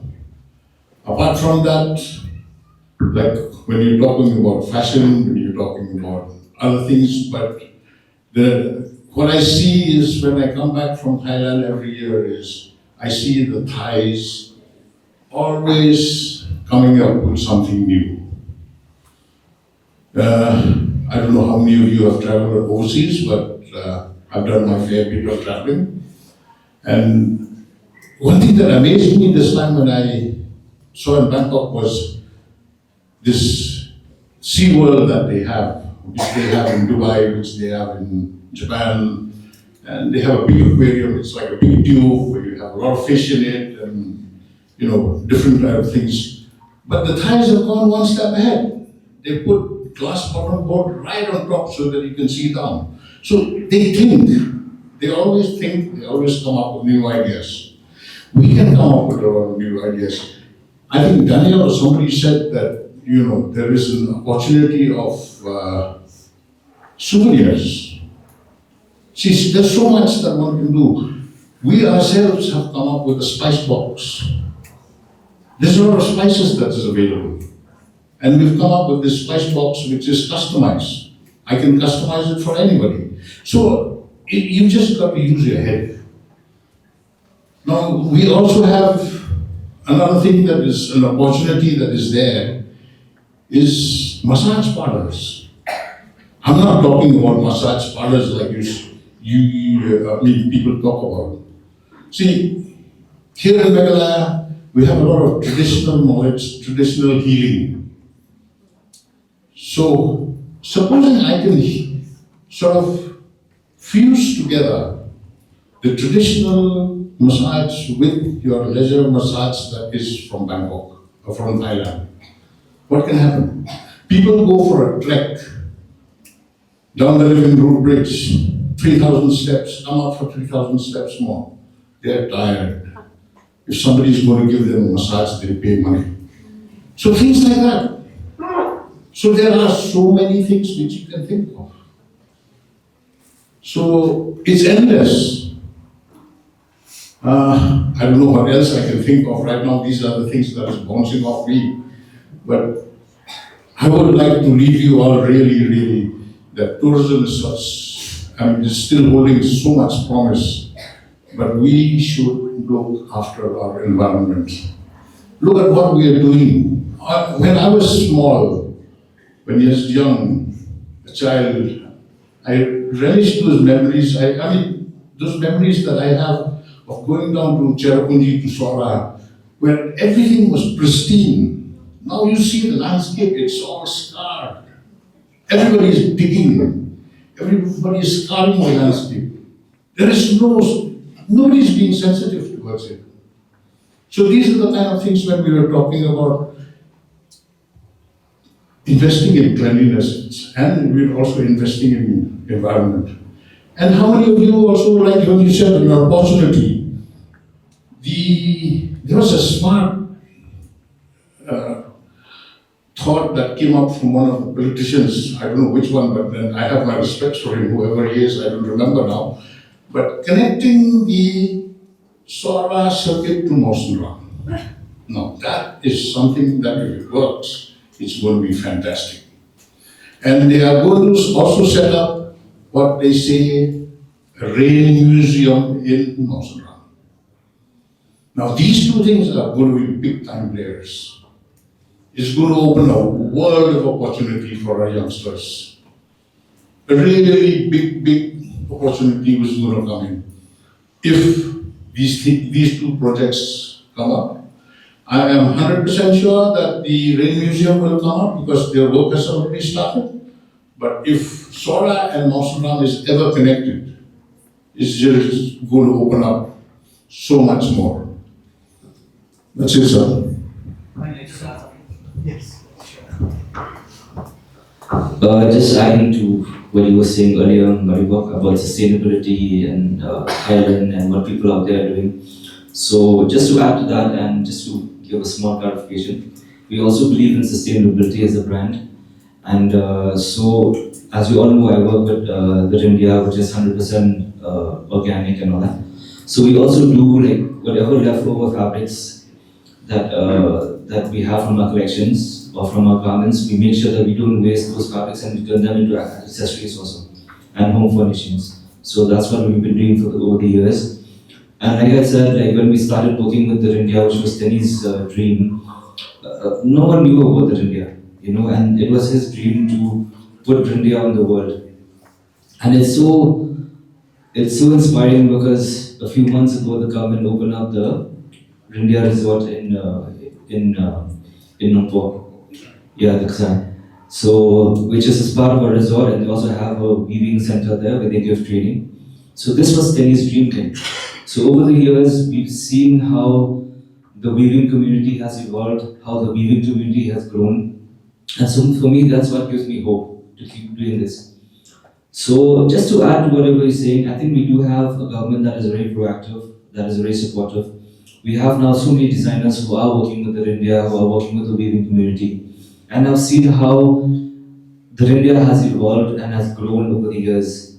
You know, as a designer, I don't feel threatened. Like if I have another designer who comes up and works with India, so many of my friends say, oh, that other designer is doing India. Oh, I don't. Because that was the whole plan from the beginning, you know, to watch it grow. And so to see where it is today, I mean, it's very inspiring. So I think there's a lot of hope for our people, a lot of hope for Meghalaya. And like I said, we all need to work together. So yeah, that's it. I just wanted to add that. Thank you, sir. There is always a story to say, you know. So it's brilliant the kind of work that you all are doing. Bobby, just coming to you very briefly. Okay, Bobby, I have tried your products. You know it very well. I've always told you. So very briefly, Bobby, as we don't have much time. Okay, very briefly, you know, how do you kind of balance pricing, quality, you know, and also profitability without compromising on the values that are there in a business? It's also a very good question. It's a difficult one for me. It has to be part of every business house. Pricing, it's very important. The branding and the initial product that you have. So you need to give the masses the best that you can, with the best branding and the best packaging, so that it's visible. Visibility is there on the shelves. So now you will have to sacrifice a bit on your margins when you want to uphold and upkeep your product, the taste, the image, the visibility, the branding of the product. So you cannot have butter on both sides of the bread, right? So a bit of sacrifice will be there on the part of your margins. So what I do is, in this case, I'll tell you the secret. I increase my volume. If people are producing 100 rupees with that kind of a product, 100 pieces with that same pricing, same branding, I'll make 1,000 pieces. There's where I earn my margins. So it's a tricky question, but now balancing part comes where you increase your volume. There's where you're going to earn. keeping everything else intact. Thank you, sir.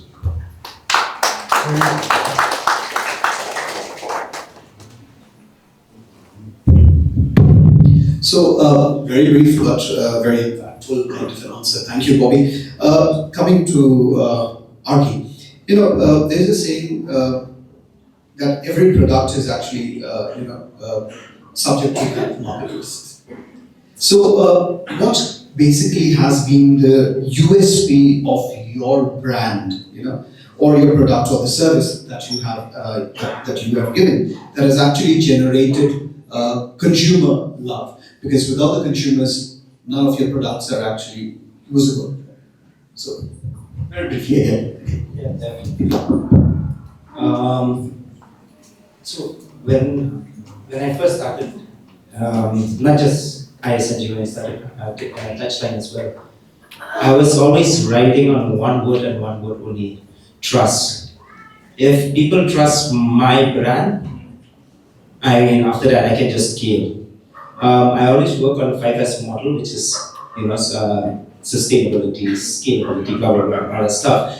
But however, trust was one of the words that I believe I've always structured whatever I've worked on. After that, it was always about under promising and over performing. I never over promise whatever we to deliver, but we always overperform on what we promise. So basically, build trust. Once you've built trust on your brand, see, it's not about the services or the products. KFC, for that matter, the moment people found out about what they were using for the chicken, the stock prices went down, the sales went down. But you can build on anything, and now with products and services, products is the industrial systems is coming down, manufacturing is coming down, but your services or your thing, now with social media as a platform, even the micro products, where you don't even, or services for that matter, where you're not going to, where you can't produce at a large scale. Let's just say for that instance, you don't have the machinery to compete. You're still an MSME, you're still a very tiny fraction, you're still a cottage industry. But if you build on trust, if you build on quality, why I mean when you say one word, I use that one word, trust. Once you build on trust, you build on quality, you build on your 7 P's of marketing, you build on everything around it. So for me to scale and to market what we were doing, I always told my team that we wanted to be the most trusted organization in the Northeast. After that, it was set. After that, now we are one of the most. Now we will be launching our own offices in Nagaland. Hopefully by end of this year, we are called for advices. We do not execute, but we're called for advices. We are consulting the government. We're consulting governments, and all of this is all local power, none hired from outside. So that we can actually say that so we do have the capacity, we do have the abilities. But that's the only thing. We don't know where to start. We have a great idea, we build on that idea, but we don't know what to build it upon. What is the foundation you need to build on? And the foundation of what we scaled on was simple trust. I wanted every name that whatever we were doing, just make sure that people come in again. They require our services because of our overperformance. So, but then that is subjective to each their own. You guys will come up with your own scalability model for yourself, but then that what worked for me, and I think so. If we looked at each one of our brands, that was what built on. I think so. We hear about diamonds, it's like clothing, and we'll be like, yeah, that's units come from one of the best. We hear her fitness. Everybody thinks she's the best. We know that she's the best. Just Badipapu doesn't. I don't even need to tell anything about him. But then, yeah, that's what I did. I built on that word, and from there we just scaled up. Yeah. Thank you so much for sharing your experiences. Panelists, if we can take one or two questions, is it okay? From the audience? It's fine? Okay, so students, I let this opportunity for you now to ask a few questions to our panelists if you want to ask something, If anyone has any questions. please introduce yourself and tell us for whom the question is, and the particular panelist will reply to the question. Do you have any questions? We have somebody. You can take this mic. My question is to Ms. Vashi. Ma'am, what strategy do you use to promote your classes to attract more students?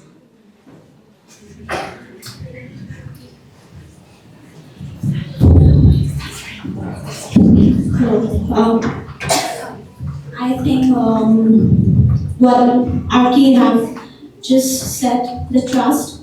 So the first thing is the trust and the quality that we provide.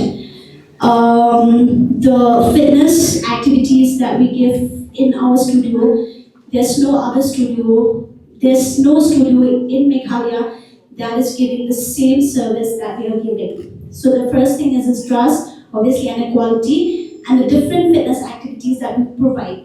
So talking about fitness, different fitness activities, we don't just do it like out of just from YouTube, like looking at YouTube and then just teach.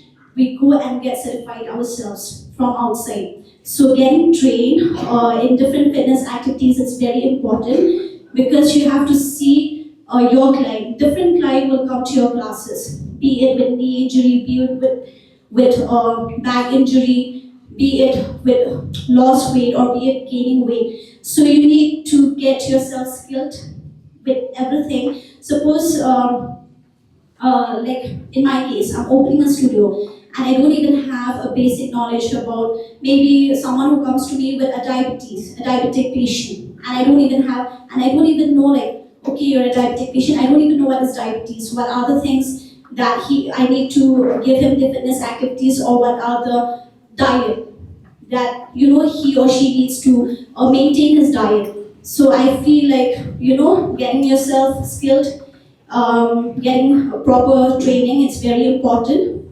And yes, nowadays when it comes to social media is one tool which can really boost your business. Like for us, different brands also, they come to us, they want us to promote their, be it a fitness, be it a protein powder, or be it in anything, they want us to promote them, because we are that brand which people, they already trust us. So if we say, yes, this kind of food is good for your health, so people, they do believe you. So like, not most of them, but many of them. So I feel social media, it's another thing which we use as a strategy, definitely. And yeah, that's it. Thank you. Thank you, ma'am.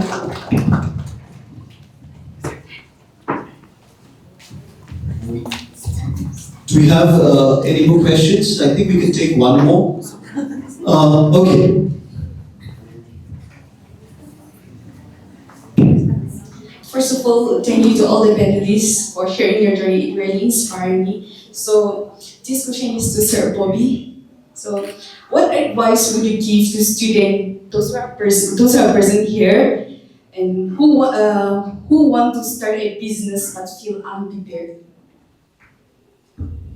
Oh, that's a very good question, very relevant.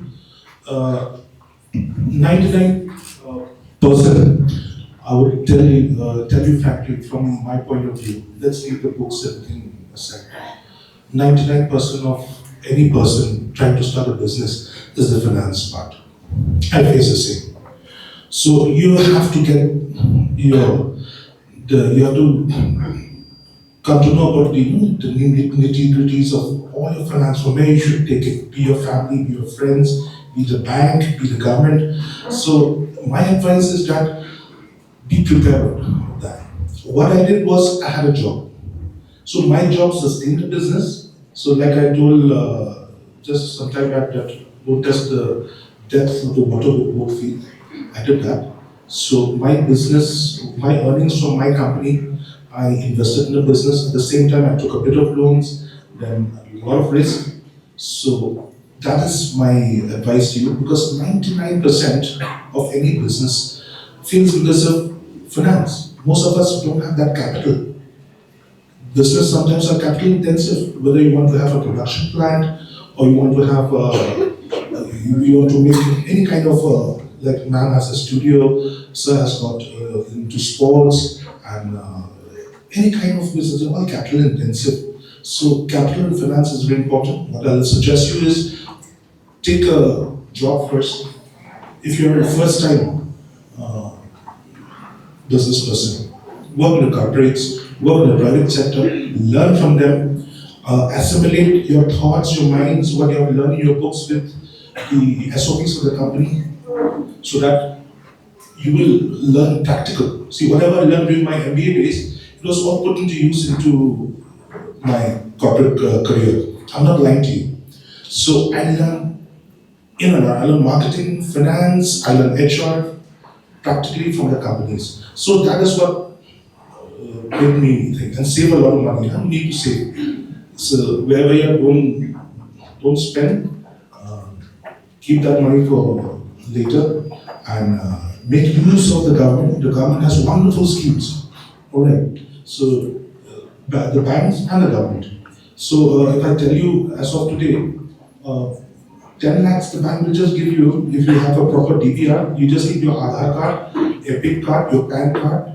Go to any DCIC office. What scheme fits your ideas? Go to them. 10 lakhs, no collaterals.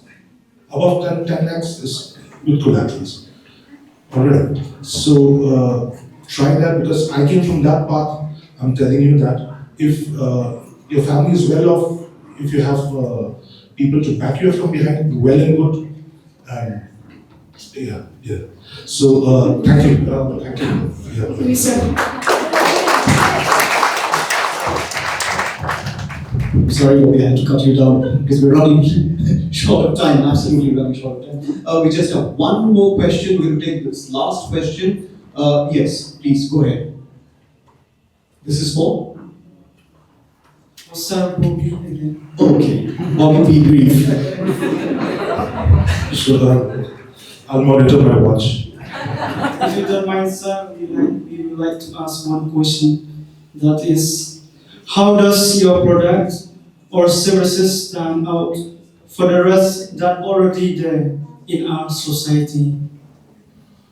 Yeah. Okay. There are 100 other bakeries making the same products everywhere. Just like we have the word trust. As Sir said, I've also reiterated many times, trust. I trust and I have faith that my product is the best. As of today, the entire defense organizations that are stationed in Shillong, be Air Force, GTC, Assam Rifles Regiment, they consume our breads.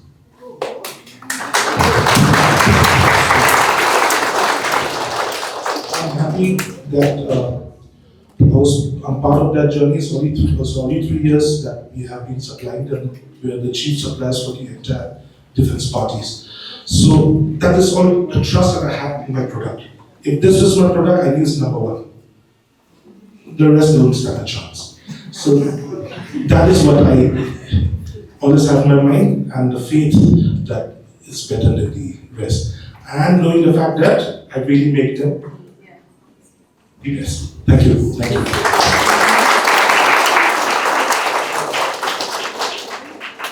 That goes on to prove that he is a shark. Okay, so I think we have come to the end of this wonderful panel discussion, though we would have loved to continue, but time doesn't allow us to go ahead. Before we call this entire procedure to an end, I'd like to invite Ms. Yarisa Karbuli, Assistant Professor in the Department of Commerce, to propose the vote of thanks. Esteemed panelists, faculty members, dear students, and distinguished guests, as we come to the close of this meaningful and enriching celebration, it is my privilege to propose the vote of thanks on this special occasion, marking the 76th birth anniversary of Shri N.J. Yasaswy, the visionary founder of the Icfai Group. Today's program truly reflected the ideals that Shri N.J. Yasaswy stood for: vision, institution building, and the pursuit of self-reliance through knowledge and entrepreneurship. The theme, cruising the path to self-reliance, was not just discussed, but thoughtfully explored through insightful deliberations and shared experiences. I extend my heartfelt gratitude to Dr. Alicia Gathro, Honorable Vice Chancellor, Icfai University Meghalaya, for her inspiring address and leadership that continues to guide us towards academic excellence and societal relevance. My sincere thanks to Dr. Indrani B. Bhuyan, Registrar, for her insightful introductory remark that beautifully contextualized the vision of our founder and the purpose of today's celebration. My sincere appreciation also goes to Dr. Surajit Sen, Controller of Exam, for his valuable support and contribution in strengthening the academic and institutional spirit of this program. I extend our heartfelt gratitude to our esteemed panelists who enriched today's discussion with their experience, insights, and practical perspective on self-reliance and entrepreneurship. Mr. Daniel Sen, Mr. Didi Lalu, Ms. Tapale Wajri, Mr. R.K. Nomru, and Mr. Anurav Bobidas Kharbanga. Thank you for sharing your time, wisdom, and real-world experiences which have undoubtedly inspired us.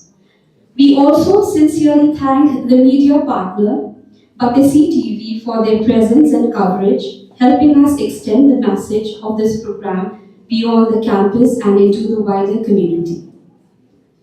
Our gratitude is also extended to the Master of Ceremony, Mr. Mabel Kriam, for seamlessly steering the program.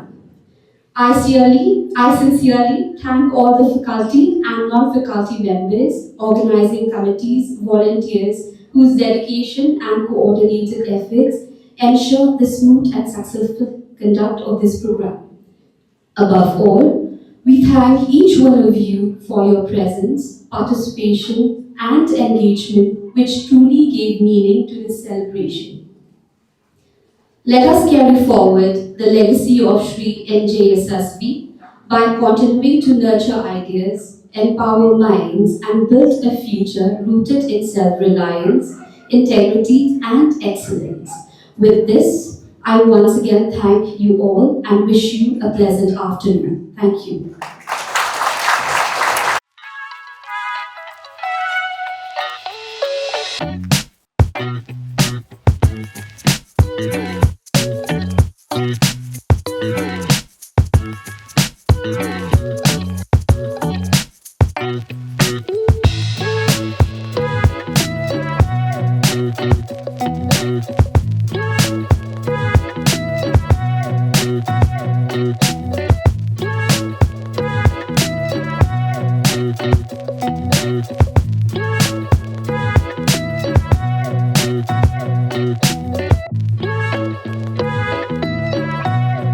Thank you.